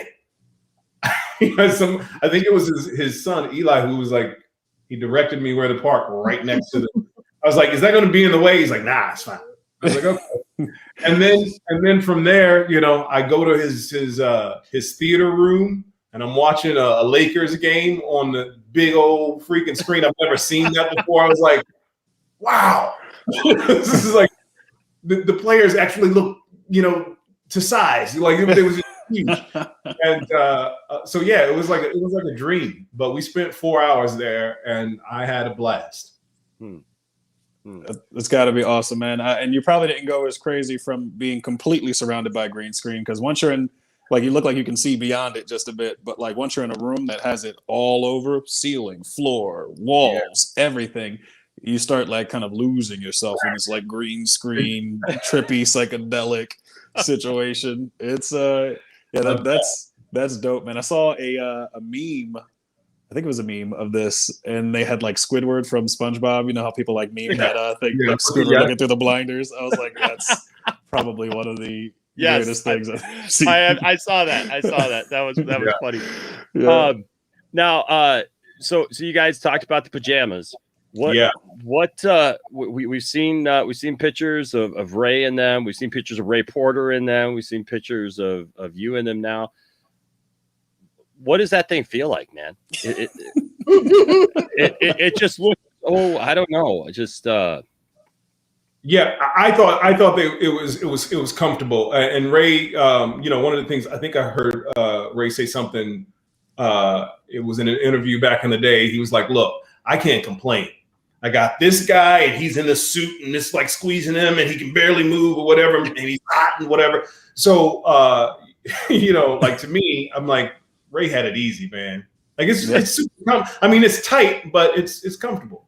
Yeah, I mean, you do have to be okay with like feeling like you're almost wearing nothing, but like knowing that you're protected enough. Like it's like for me, like I would wear, because we'd be on set, I'd have to like wear basketball shorts over top of it every now and then, just so I could feel like I was wearing some kind of pants, right? But that was just for me psychologically, right? Gotcha. But yeah, no, you look good in the suit, man. Like it looks like it literally was made for you. Like it was. Yeah, man. And you know, so obviously things changed. You know, we kind of let me I gotta make this smaller to be able to get down to the next picture there. Whoops. Driveway Productions, man. What was great about this is like, I know the stuff that like I've done here in the house with green screen, you know, and doing silly stuff. And this just reminded me of that, just like hanging up a curtain, man, just be like, let's go for it. Let's do this, man. And I don't know. I guess it's a testament to Zack Snyder, man. Yeah. That dude. Make anything work anywhere. You know, and like people talk. Okay, so people talk a lot about Zack and, you know, and everything, but like you guys give us the real scoop, man. Like, you know, you want all the dirt, the real. I want all the dirt. I want, you know, let's get the Poindexter Lounge exclusive here. Like exclusive. Like no, this what this is one this that is you obviously probably never heard before. Okay. All right, you ready? I'm ready. Zack's a dope dude. Oh. You probably didn't know that. You probably haven't heard that from anybody. I have not heard that at all.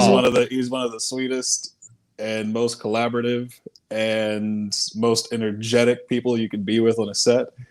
I mean, what's crazy is like what you see is literally what you get, right? It's pretty spectacular. I gotta say, and I'm sure you can't find a person that's worked with the man who will have very much in the way of negative things to say about him, like if anything at all, right?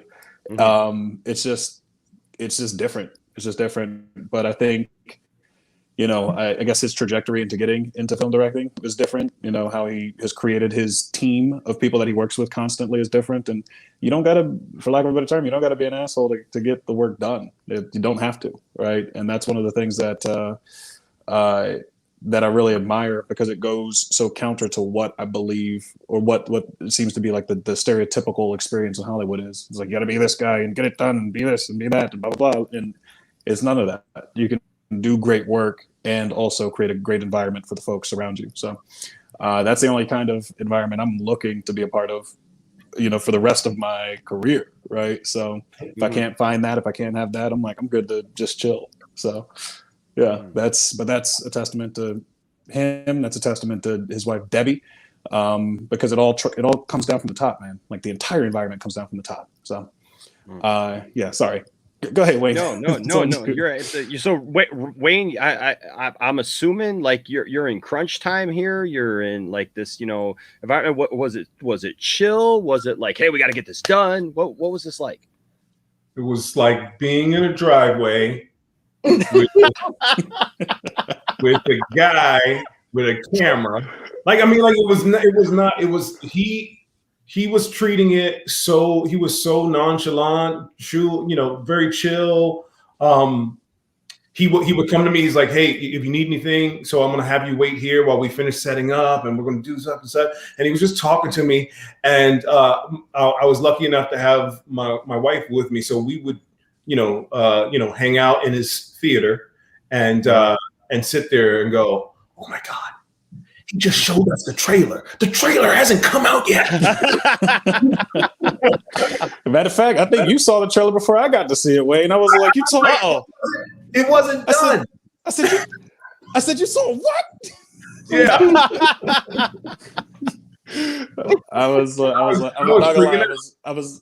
I wasn't even low key jealous. I was high key jealous. I was like, well, like, hey, I see it I guess when everybody else sees it, that's cool.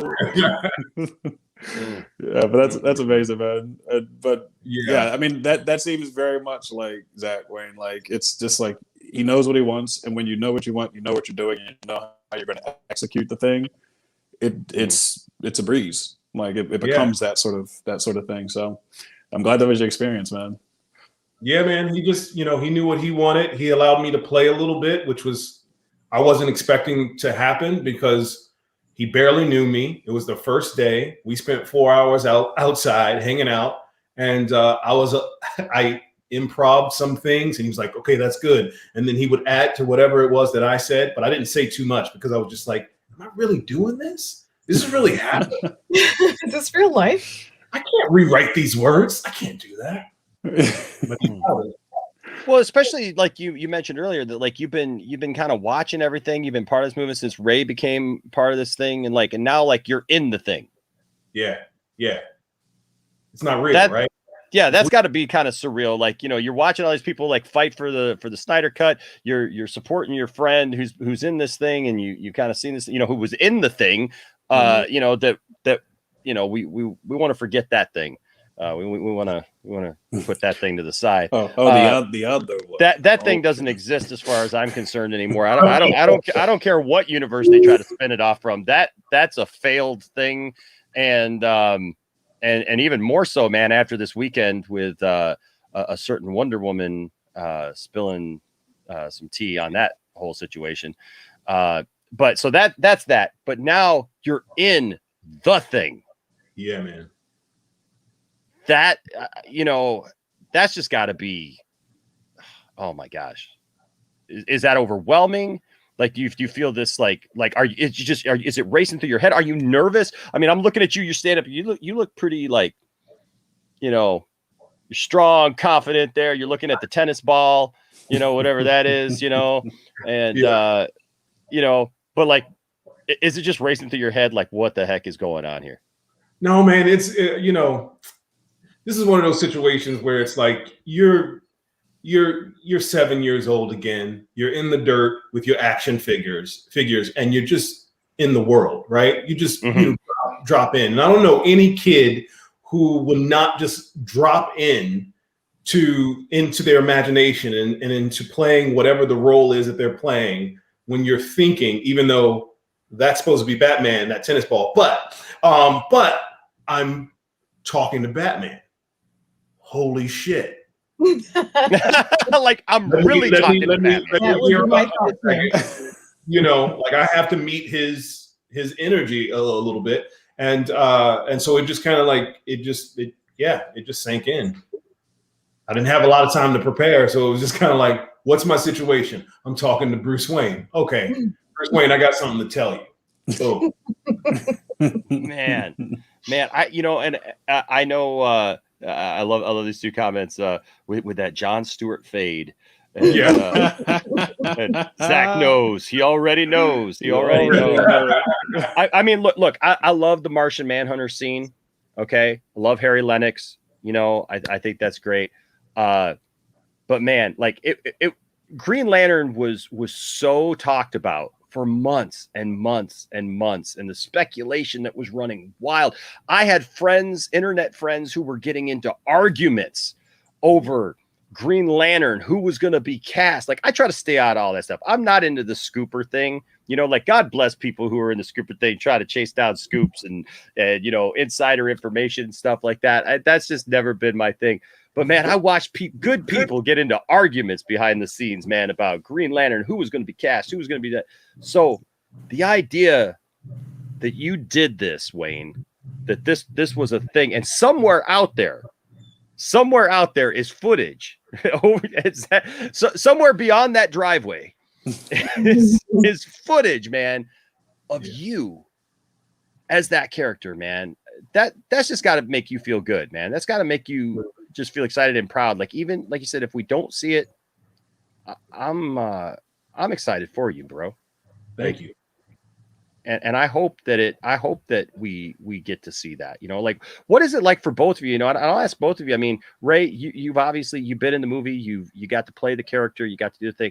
I mean, you brought up being a kid, right? And playing these characters, and like, I'm a big action figure guy. Obviously, I got tons of toys and stuff, and it's like, being a kid and playing out those scenarios. I mean, there's got to be something special.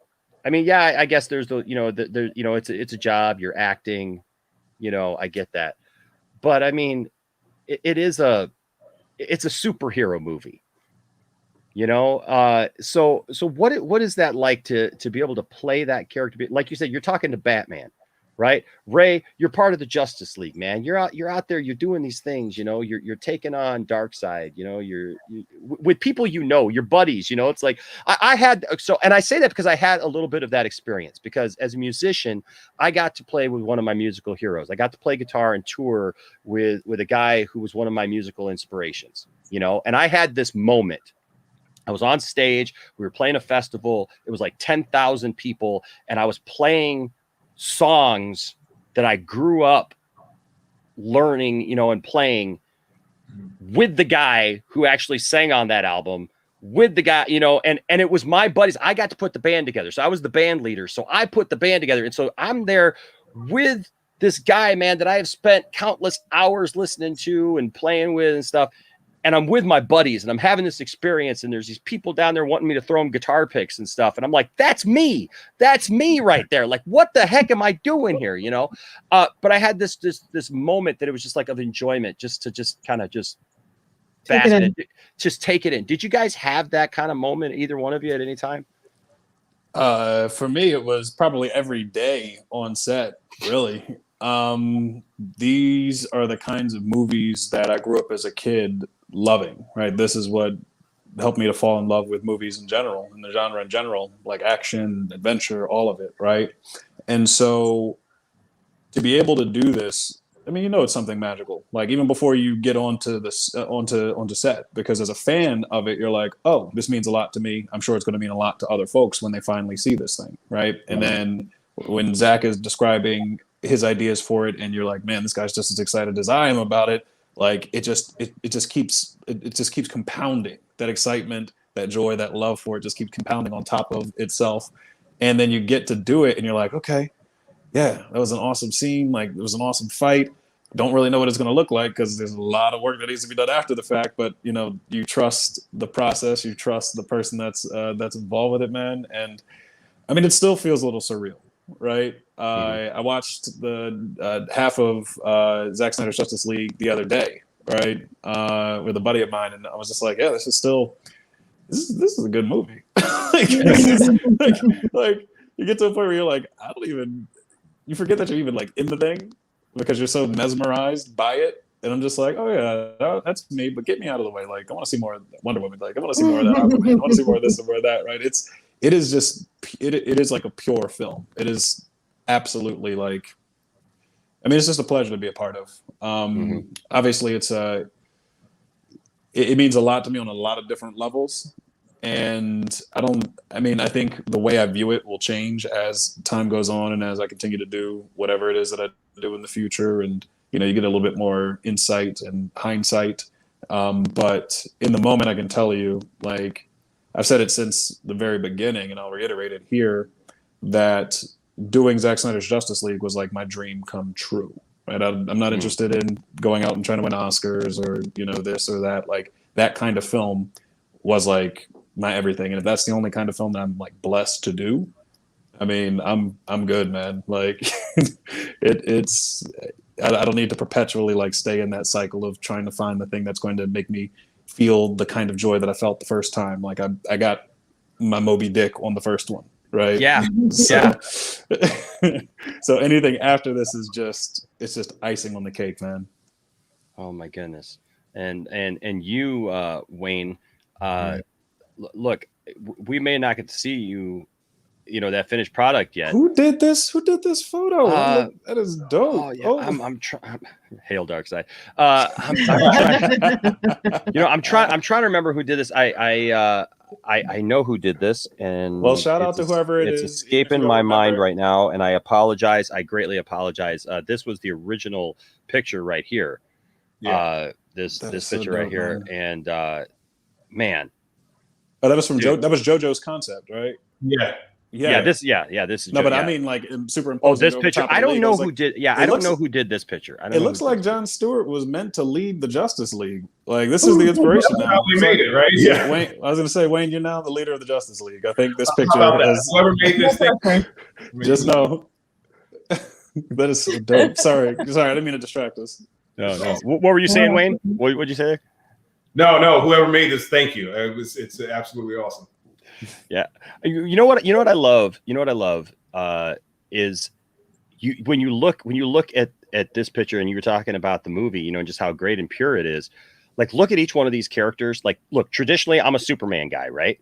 Like, I've always been a Superman guy. My son's middle name is Jor-El, for goodness sake. You know, I got the tattoo, you know, like that's me, right? Mm-hmm. But, you know, when I look at this, everybody here, including you, Wayne, including John Stewart, you know, John Stewart is traditionally known as a leader in the Justice League. You know, he's somebody that people look up to. He's very serious. He understands his role. He takes that seriously. But I look down this line, and, you know, and we kind of mentioned a little bit that other movie, but I mean, like, look at one of the things I love about Zack Snyder's Justice League is that it raises the bar for everybody. It makes the entire team a team of leaders. You know, you look at, I mean, obviously, Ray, we've gone on about Cyborg's role in this movie, that it's amazing. It blows away anything we saw before.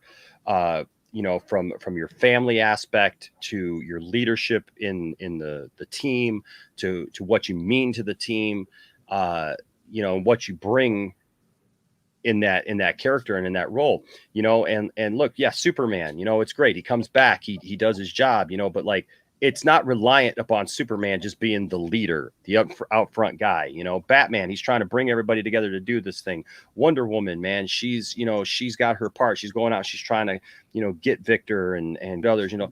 And then the Flash, you know, I got to say, the Flash also such an elevated role in Zack Snyder's Justice League. Literally goes from, hey, I pushed a truck just barely out of harm's way, to, spoiler alert, I save everybody, man. I go back in time and I bring the whole thing down. And I could just imagine, man, if we get any kind of restoration to the Snyderverse, and we get this, Wayne, I love this picture too, because it shows everybody as leaders. Like, when I look at all these pictures, I see everybody's role.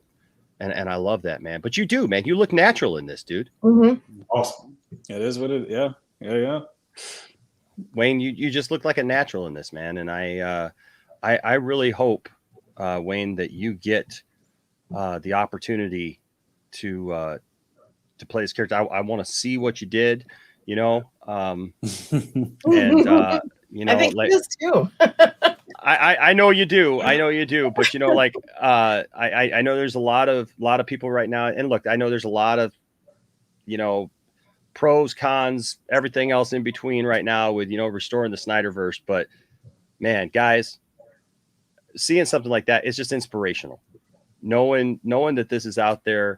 I'm all for it. I know. I'm all for different stories to be told. I'm all for that. But, man, this is Zack Snyder's universe is something special, and I want to see that story completed. I know with the last few minutes we have, I know people did have some questions, and I want to address a couple. And Tiffany, maybe you can bring up a couple. My super chat thing is gone, so I can't bring up the super chats. But one person, TJ, had another super chat and asked you the question. It says, apart from the Green Lantern role, Wayne, what is there a role? And this gets asked, I know, of a lot of people, but is there a role that you would really like to take on? A genre or a role? Yeah, no, it changes all the time. You know what I mean? Just like, you know, it's like an outfit. You wake up tomorrow, you're not going to wear the same thing you wore today. You're going to put on something different because that's how you feel. And that's kind of, you know, so when you're asking an actor that, it's kind of like, I would love to play God and take over more. I know. It's like, yeah, sure. I mean, like, that'll be fun. But yeah, it changes all the time. Sometimes I want to, you know, I'm like, ooh, action would be great. Ooh, sci-fi would be great. Comedy, whatever. So there's no one particular role. It changes daily. Yeah, it's like asking me, is there a song that you would like to do? Oh my God. Yeah. All of them. All of them. Okay. Yeah. You know, like you know, it's an understandable question, but at the same time, like, when you're in that position, you know, like I was thinking earlier, man, from you talking about your childhood and like how you're raised and stuff, you know, it sounded like you were doing okay, but then a couple of guys who were up to no good started making trouble in your neighborhood. Exactly. I didn't hear this part, but this sounds suspiciously. This was almost verbatim. I was sitting. It was all I could do. Like, 'cause you were telling a serious story about how you grew up and like you were taken out. It was like, so you moved out to the suburbs, huh? That felt like my story. I just wasn't as cool as the friends. I wasn't as cool. You didn't have Uncle Phil right there to like No, it toss wasn't you out and stuff. Yeah, okay. Oh my gosh. Let's see. Kuldeep had a quick question. Said if wanted to know if you could maybe share a situation with your as your character in Green Lantern, basically being an inspiration. Is there any time in your life that that you had to overcome with willpower? Something maybe that you know, because we know that the character of Green Lantern is based upon willpower and stuff, and basically you just had to bear down and do it. Yeah, I think we all have those stories, right? That's kind of like why we love the characters and that character, the Green Lantern specifically.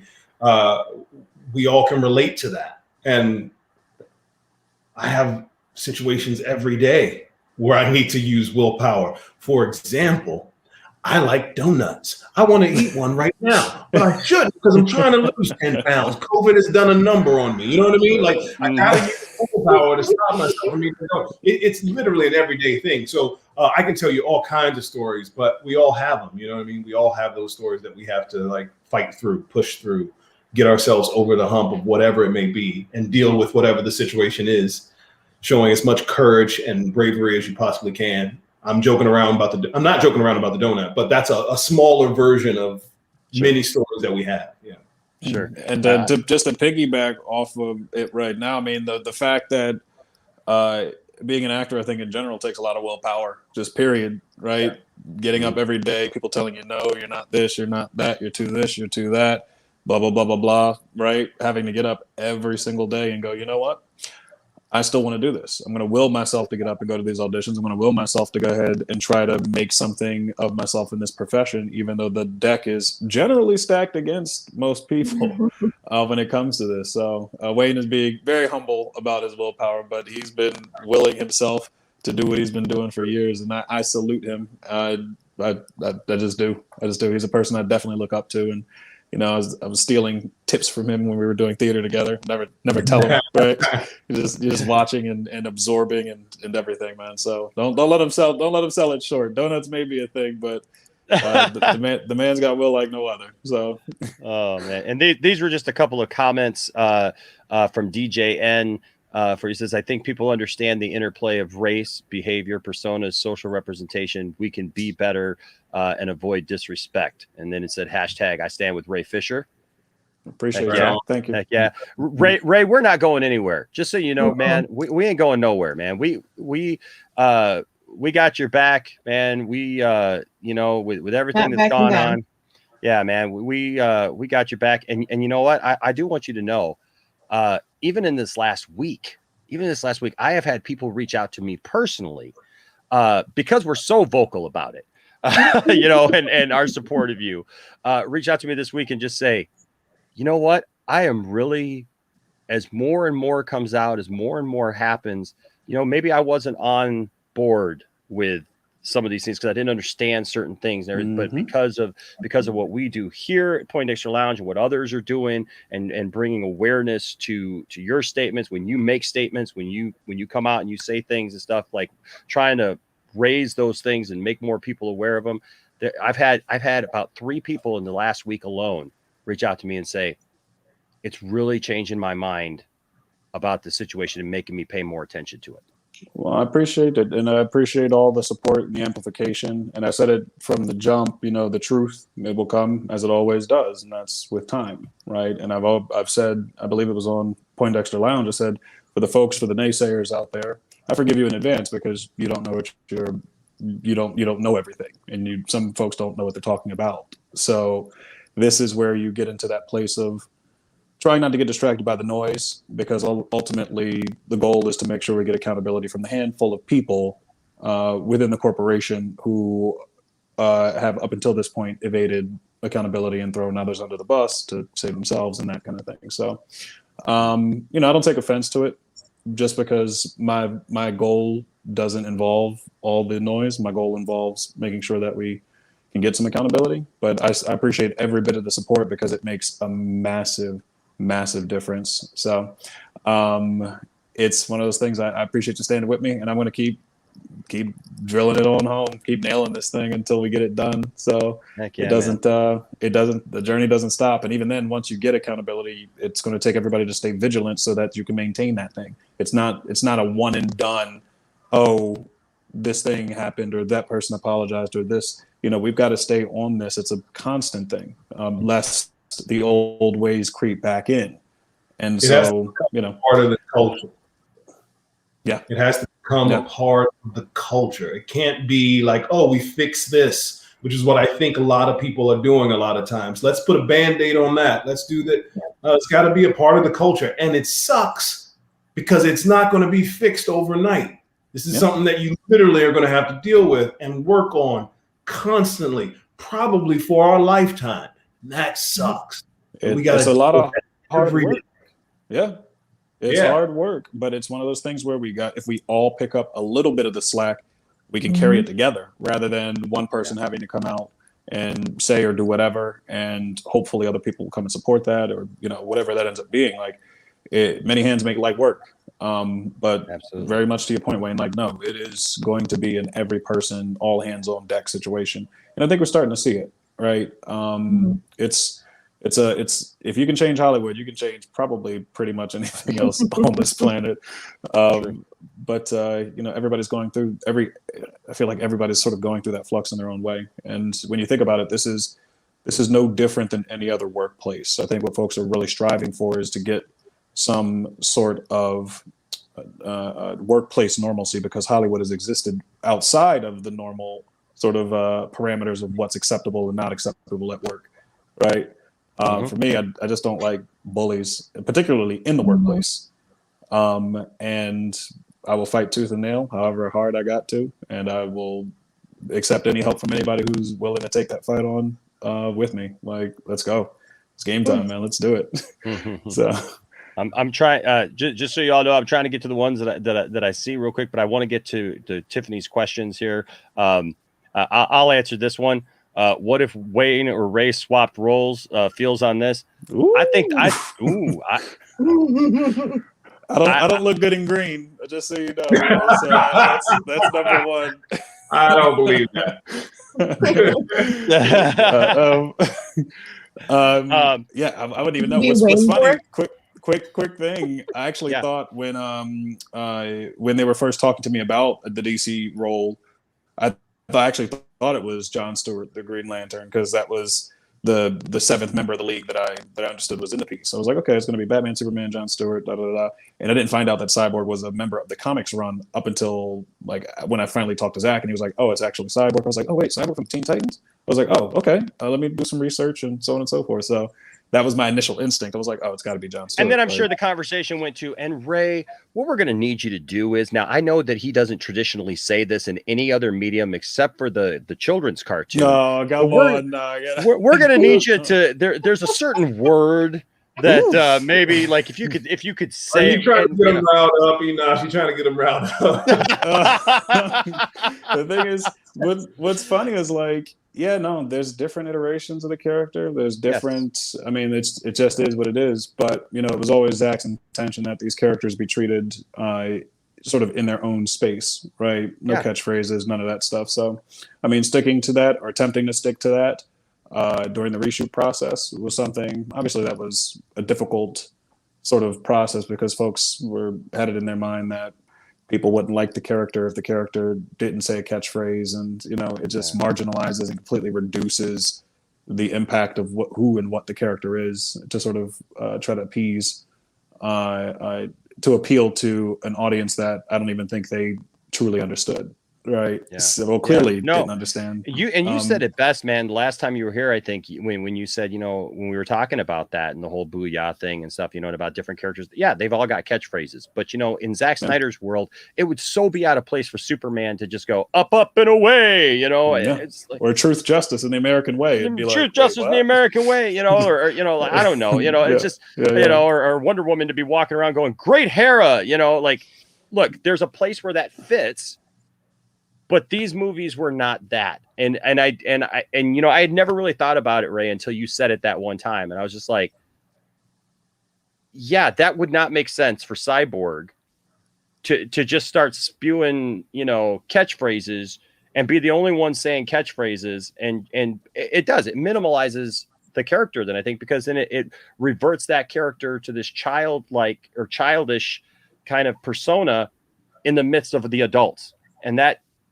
I don't know that. Yeah. Except for I do like Snack Hole from The Flash. That was funny. but I don't think I've ever heard like the Flash running around going like, "Hey, I'm a snack hole."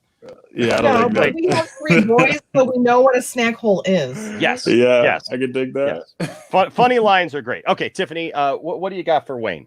Okay.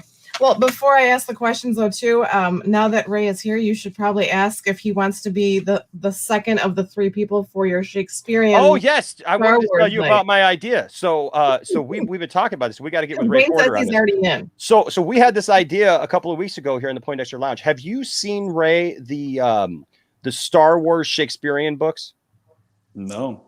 Mm-mm. Oh, my God. Okay. See, I'm introducing you guys to something amazing. Okay, so there are 9 books, one for each episode of Star Wars, and they've been rewritten in Shakespearean language.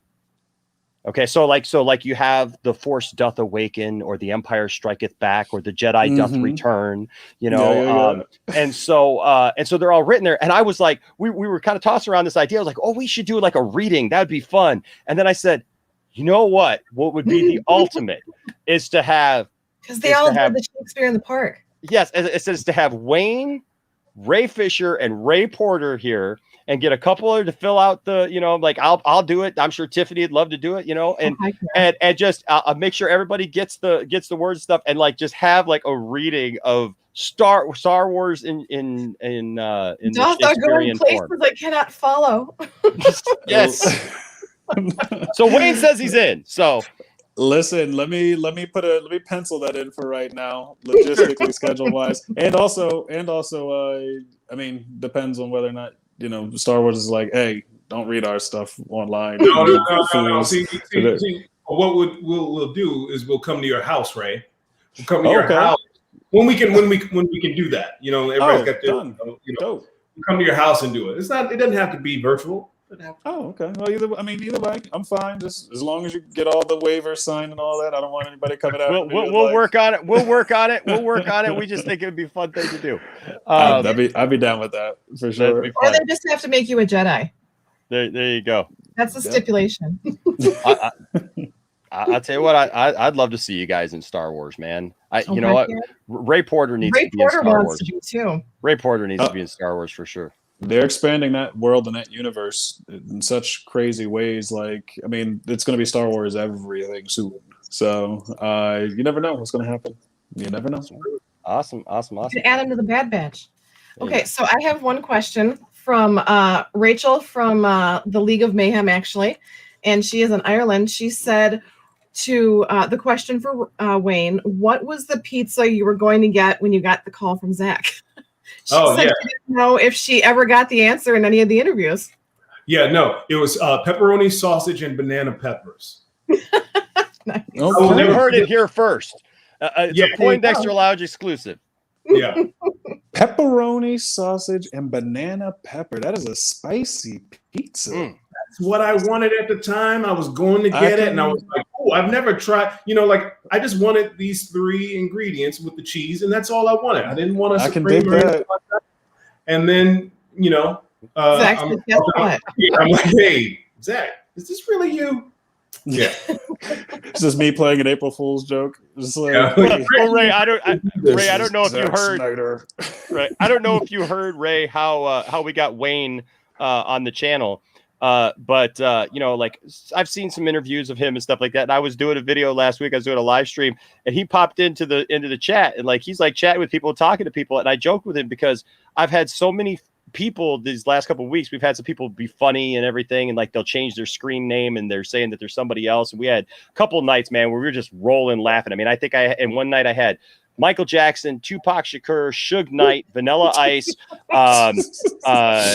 It was a fun night. A lot of WB executives end up finding their way into my chat and apologizing to you, actually, Ray. But you know, you're never here to see that. But it was funny. We laughed about it. And so like Wayne pops in and he's like, "Hey guys, you're doing a great job and stuff." And I'm like, "Okay, sure, yeah, all right." And then like he kept on. He's like, "Yeah, it's like no, man, it's really me." And we're like, Sure, great. And then like he was persistent, man. He's just like, yes, it's me. And I was like, okay, man. Well, if it's you, I would love to have you on. Go ahead and message me. And then it was like, bloop. Hey, that was really him. I promise you it was me. Yeah, no, that's pretty cool. I mean, Wayne's dope like that, man. Like anytime there'd be like a podcast or what have you, right? Like because he's super supportive, and that's one of the things like that I love about him, right? And it makes you want to support him in return. It's like, you know, he's always just got like positive vibes and positive words to say for his friends and his colleagues. I'm sure his students, because you know he teaches, right? Yes, so, we talked about it. Yeah. Yeah, I can't sing his praises enough. I really can't. So. But I do listen. I do need to run. I will sure, man. Get back to it. I didn't mean to stay as long as I did. I'm kind of running late, but I thank y'all for having me again. Enosh, thank you. Tiff, thank you. Wayne, love you, brother. I'll talk to you soon. Love you, man. I'm gonna get my revenge at Catan. And hey, Ray, I'm still waiting to hear what you thought of my song. I haven't even listened to it yet. It's been sitting in my inbox. I know. I'm sorry. Yeah. Okay. All right. I'll take a listen. I'll let you know. All right, bro. All right, man. All right. Cool. Have some fun, y'all. All right. We'll see you later. Peace. All right. Bye. Oh, Wayne, I had the funniest thing happen. So like I'm interviewing for this position, and the board had one question for me. Only one question for me. This lady on the board comes and she says, so we're concerned that Enosh would even want this job. Like it sounds like he's got another job somewhere else. Like I did some research on him, and it appears that he's an executive or he's an associate producer on a Justice League movie. And I don't does he want this job? Is he involved in Hollywood? What's the deal with that? And what is this Poindexter Lounge that he's a part of? I'm like, so like I'm literally in this meeting last week, Wayne, like with this search committee and everything, and this question comes up, and I have to explain Zack Snyder's Justice League to everyone. So to your potential job. Zack Snyder's Justice League in real life, folks. Like that's Oh, that's awesome. Yes, it is. It is, man. Awareness, right? Okay. Exactly. Thank you, by the way, to Ray for popping in. For popping. I didn't want to take away from our time together, man, but I would be remiss if I don't know. That's not the right word. What am I looking for? Remiss? Remiss. Yeah. Is that right? Yeah. Sure. I would have been messed up if I had not tried to take the opportunity to put those two together. There you go. What a moment. What a moment. There you go. What a moment. All right, Tiffany, a couple more questions before we end. I have about two of them for you. Kel's Harry said, any chance we'll get to see you, Wayne, in a certain zombie universe in the future? Uh-oh. No, I don't know. I have no idea. But it's possible. If given the chance, would you? Absolutely. If it was a certain zombie universe, for sure. Heck yeah. Yeah. Nice. And I do actually have a question that I thought was super sweet, especially with you being a teacher and showing your passion there. Superheroes fandom. First, like in the chat, said that Wayne T. Carr will be my Jon Stewart, even without the footage if we never get to see it. But they had a question for you. They said, I am in high school and I haven't found my passion yet, and I'm afraid of trying to live up to my parents' expectations. What advice would you give me? This world deserves you more than ever. This world deserves you more than ever is what I would say first off. And then second, I would say it's tough because I or anyone here would not want to replace your parents, right? We can't do that. They love you. They want the best for you. And that's kind of what happens, right? They all parents are just thinking, if my kid gets an education and then they can get a job from a job fair or apply for this, they want the best for you. If you don't have a passion yet, and you can write a proposal to your parents and tell them, I will go to college after I try this, do this, and do that. Even if it is trying to, like, let's say you're trying to find yourself, like who you truly are. If you go out into the world and you get yourself a job, because you can do that, and you find some roommates to live with, because you shouldn't live in your parents' house. That's a great way to start to find your passion. Amen. I'm serious. Get out of the house. That's part of the reason why people go to college, is to get out of the house. And when you get out of the house and you start meeting people from different places, it's like, oh, I'm from Maryland. Oh, you're from Michigan. Okay, cool. Oh, I've heard about Flint. And then you can have those discussions when you start to broaden your mind beyond your household and expand your discourse of what the world is. Then you start to find your passion. Right now, all you know is your family bubble, and there's nothing wrong with that. But if you can expand that, great. You might go to college and find your passion there. Absolutely. I was a non-declared college person for a couple of years. I just didn't have a major. I was just taking general education and acting. Well, it was directing at first, but it just fell upon me. So I don't want to encourage you to not listen to your parents, but I want to encourage you to be, let's just say you're 17. You're almost a legal adult. Talk to them like an adult. Let them see that you're ready to take on challenges and say, look, I love you. I want your support, but I think I should do this first. If you don't know what you should do, well, maybe college might be for you. Meaning, like, if you don't want to go out there into the world and get a job and find a roommate and pay bills and do the things that you have to do as an adult, maybe college is for you. And that is a place where people kind of find themselves. So think about what you truly want, because you shouldn't stay at your parents' house. That's my thought. You should figure out something else. If you have that something else, if you're like, oh, my friends, we want to move to the beach, great. It can be 3 of you in a studio apartment. You're working at whatever place you're working at, making money, paying your bills, and you start to learn things because you're going to be outside of the house, meeting new people. You might travel a little bit. It's going to be great. And then you're going to realize, I care for people. I want to help people. I want to be a nurse. And you're going to go to school for that. And you're going to be so full of passion. You're going to take all that knowledge and you're going to learn it, and you're going to be an awesome nurse. That's my belief. Sorry, I went on a tangent. Oh no, that's perfect. Preacher. Oh, that's great. And that person actually responded saying, "Thank you, Mr. T. Carr. This means a lot to me." Oh, right on. Awesome. Yeah. Is Wayne and Ray know what donuts mean to Shakespearean stage actors?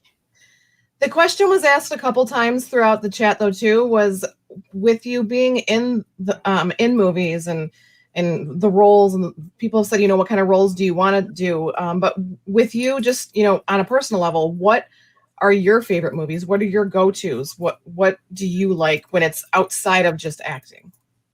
Oh, I mean, storytelling. I love it, so I'm all over the map. For the longest time, strange films like Fifth Element, that was one that some people knew about, some people didn't, but I loved that movie for the longest time. I love old Christmas movies, like black and white Christmas movies. Sure. Still to this day, I will watch them still. It's just something that I go to. My wife is not big into horror or suspenseful, thriller, people popping out or whatever. But, so I don't watch movies like Get Out all the time, but that was super fun for me. I just love going. Yeah. And I can keep going. I mean, the genres change daily, your clothing. You know what I would love to see? I would love to see an updated, really well done version of 12 Angry Men. Yes. Oh, bro. This generation's 12 Angry Men. Yes.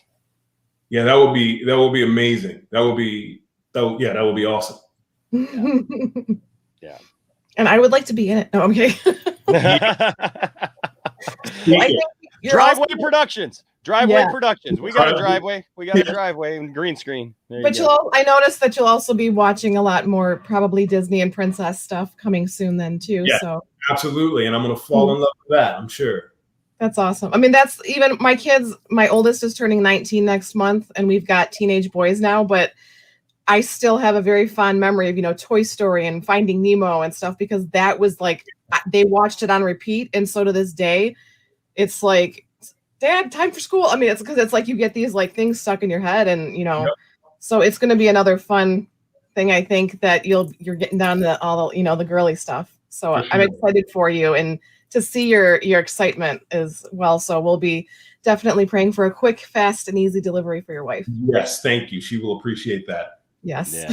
We'll be looking forward to seeing those pictures online, Oh, yeah. of you at tea parties and wearing little dresses. and stuff. Like I said, I don't necessarily use social media too much, but I'll send them directly to you guys. So I appreciate that. Yeah. Dude, I'm so so happy for sweet. you, man. I'm so happy Yeah. for you for that, man, because that's an amazing experience. And it's fitting that you were raised by women and that you have that connection. So your first child as a daughter, I think that's just very fitting. Yeah. Hey, man, I was sure my son was going to be a girl. Yeah. Like, when I first found out, I was just like, oh, well, it's a girl. Yeah, of course it's a girl. Like everything in my life is a girl. Like, of course it's a girl. And when I found out it was a boy, that was like, whoa, okay. But Tiffany and I talk, because like we're getting to that, stage where it's like, that's no longer a possibility, it's coming up here where that's no longer probably going to be in the cards unless we went, a different route or something. And every time we talk about it, like, boy, we would have one cute little girl. We would have one cute little girl, man. And then it's just like, But our luck, we'd have a boy. we'd probably have another boy. And then just as we're pushing some out the door, we'd have another one coming in. And yeah, I think we're good. I think, we got a girl dog. Play with everyone else's babies and then enjoy grandbabies when they come down the road. Far down the road, kids. There you go. Right. All right. Maybe one or two more questions. We've already kept him quite a while, so I don't want to keep him too long, but maybe one or two more questions. You got it? The other question that I had, besides your favorite movies, was if we do not get a chance to see your version of Green Lantern, I know that you talked about like behind the scenes and Zack gave you some freedom and stuff like that, but with the Green Lantern we've seen so far on screen, the ones we've seen in the comic books, what were you going to bring to this character given the chance, and if we never get to see your version, what would you bring to this character? And that question was from Black Ops JMB01. Awesome. Black Ops. I don't necessarily know what I would bring to the character from like the story aspect, because I don't know what that story would be at the moment. But I do know as an actor, what I try my best to do is to do as much research as I possibly can. Allow those that research, those words to fill my body, my vessel, as I like to call it, and then allow my energy, the person who I am, the things that I want to do as an artist, which is to take my soul and share it with you through the words of the writer and the director. And so if the director has a vision, I hope to be a vessel to deliver that to you, and hopefully you will receive it in a way that affects you in a positive way. And when you have a character like John Stewart, who is trying to do the right thing always, no matter what, even if he doesn't agree with what he's doing, that's kind of, or agree with the person that he's saving or helping, that's kind of a dope thing. He just wants the right thing to happen. He just wants to do the right thing. He wants to look out for his fellow man. And you can't ask for any more in a hero than that, I think. Yeah, for sure, man. For sure. Couple rapid fire things, and then we'll close up here. Just because it came up. Favorite sandwich? Or donut? Philly cheesesteak. Philly cheesesteak. Oh, that's a good one, man. Ooh, that is one of my favorites. See, now it makes me glad I asked that question. Yeah. I've actually been obsessed lately with because since we've had bariatric surgery, there's certain things that we can and can't have. So with the foods that we can have, my ironically has been sunflower butter, like sun butter, and raspberry sugar-free jelly sandwich. Going old school. Raspberry sugar-free jelly sandwich. Raspberry sugar-free jelly with sun butter. So With sun peanut butter butter, jelly, but sun butter and jelly. Yeah. And it's just been Look at your little kid coming out. I like that. That's so old school. Yeah, that's so good. Old school. I gotta bring this up because this is William, and William was on a panel the other night. I opened this Jon Stewart figure live on air, and this is before you and I had talked, Wayne. So so it's funny because I opened this and he was giving me a hard time. He owns the Sci-Fi Center out in Las Vegas. It's a comic book place, you know, toys, stuff like that. And so he was giving me a hard time. He's like, don't open that. Don't open that the McFarlane figure. Don't open it. I'm like, dude, it's a McFarlane figure, man. I got tons of them, man. I'm like, you know, like it's Jon Stewart, man. I'm going to put it up on the shelf with the rest of my stuff. And so of course, he's like, no, you shouldn't open that, man. And so, of course, now I feel like I shouldn't have opened it. And like, I should have been able to send it to you, like have you sign it and send it back to me. Like that I could have like now I have to buy another one. William, I've learned my lesson. Now I have to buy another one in the package stuff. Cause you know, now he's gonna charge you double. Okay. I know. Right. But here is just funny. He says, I should be purchasing a Wayne T. Carr, Jon Stewart Justice League figure instead of wondering what could be. Yeah. Well, yeah, well, you know, you never know. You never know, man. I tell you what, with and Ryan, thank you for the super chat. I know that question was already answered. You could always get Jenner Custom Toys to make specifically a. That's true. I've got a friend who makes action figures, and you know what? If I get him a figure, I wonder if we could do. That'd be cool. That'd be cool. We'll have to see what we can do. We'll have to see what we can do. Get you your own specialty toy. Oh, that'd be awesome, man. The Poindexter Lounge. Send you a figure, man. Why don't we have to see what we can do about that? Make that happen. You know, we've done some cool things around here, making stuff a reality. I don't know if you're familiar with the Superman Museum down in Metropolis, Illinois. No. Dude, you got to get to that, man. I tell you what, it's like it is seriously like the place that as a DC, the whole town. It's Metropolis, Illinois. Yeah. So the whole city. I've never heard of Metropolis, Illinois. Dude, it's southern. It's like a Superman Mecca. Yeah, it's like southern Illinois, right across the border from Paducah, Kentucky. It's like right there, and the whole city is Superman themed. Like somehow they flew under the radar from DC. Like DC never came at them, you know, the city or anything for anything, and so they, I guess, went past the time of Warner Brothers being able to claim any kind of copyright on it. And so, so because of that, like all the signage and everything is Superman emblems and everything. And you can have it. Yeah, and all the gas stations sell DC merchandise and stuff. And you know, I mean, it's like any other town that was known for something, you know. And so downtown they have a giant 15-foot Superman statue right out in front of City Hall, and then there's the Superman Museum. And I mean, they've got props from all the movies, TV shows, cartoons. I mean, there's Green Lantern stuff in there. There's Jon Stewart stuff in there. I mean, but one of the cool things they have is a walkway. And I'm actually getting ready to upload my video about when we did this because they have a walkway that has bricks.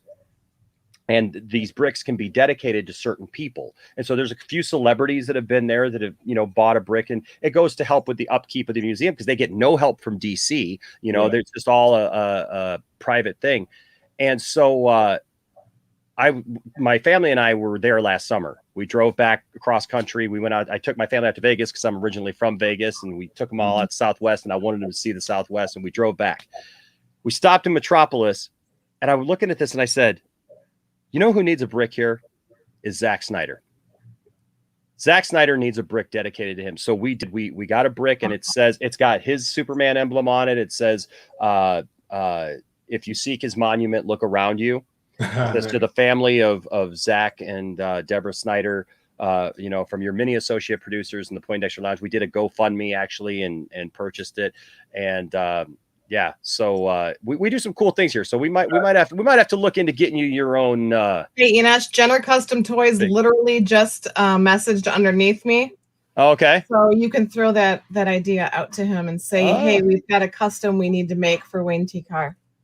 Oh, yeah, Jenner's. Yeah, Bruce is here. Bruce, we got to talk to you about a figure, man. we got to talk to you about a figure. But hey, guys. So I want to thank Wayne for his time that he's given us tonight. This was so cool. Thank you so much. It was great getting to know you, Wayne. Hey. Man, you're one of those guys, man. I just feel this was just a natural. This was just a great conversation, and I look forward to talking to you in the future. Anytime you got something going on, man, I'd love to talk to you about it. I'd love to support you in any way that we can. It's fantastic that you're here, and man, I love your spirit. I love yours. That's why I'm on your show. Man, we had a 2-hour stream, and I felt like we've known you for like our whole lives. I love this. I know, man. I know. Thank you to everyone who gave a super chat. I'm sorry if I missed anybody. This one, DJ says we can never leave a garden unattended. A beautiful garden always requires groundwork. Society is that garden. All are worth it. Hashtag I stand with Ray Fisher. Absolutely. And you guys are excellent. And I believe in the work that you're doing. I'm so glad that you had the experience that you had, regardless of all the other mess that goes with it. Yeah.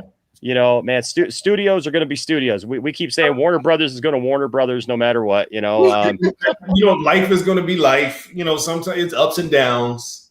I try to hold on to all the positives, and I have a lot of positives in my life, so I'm good.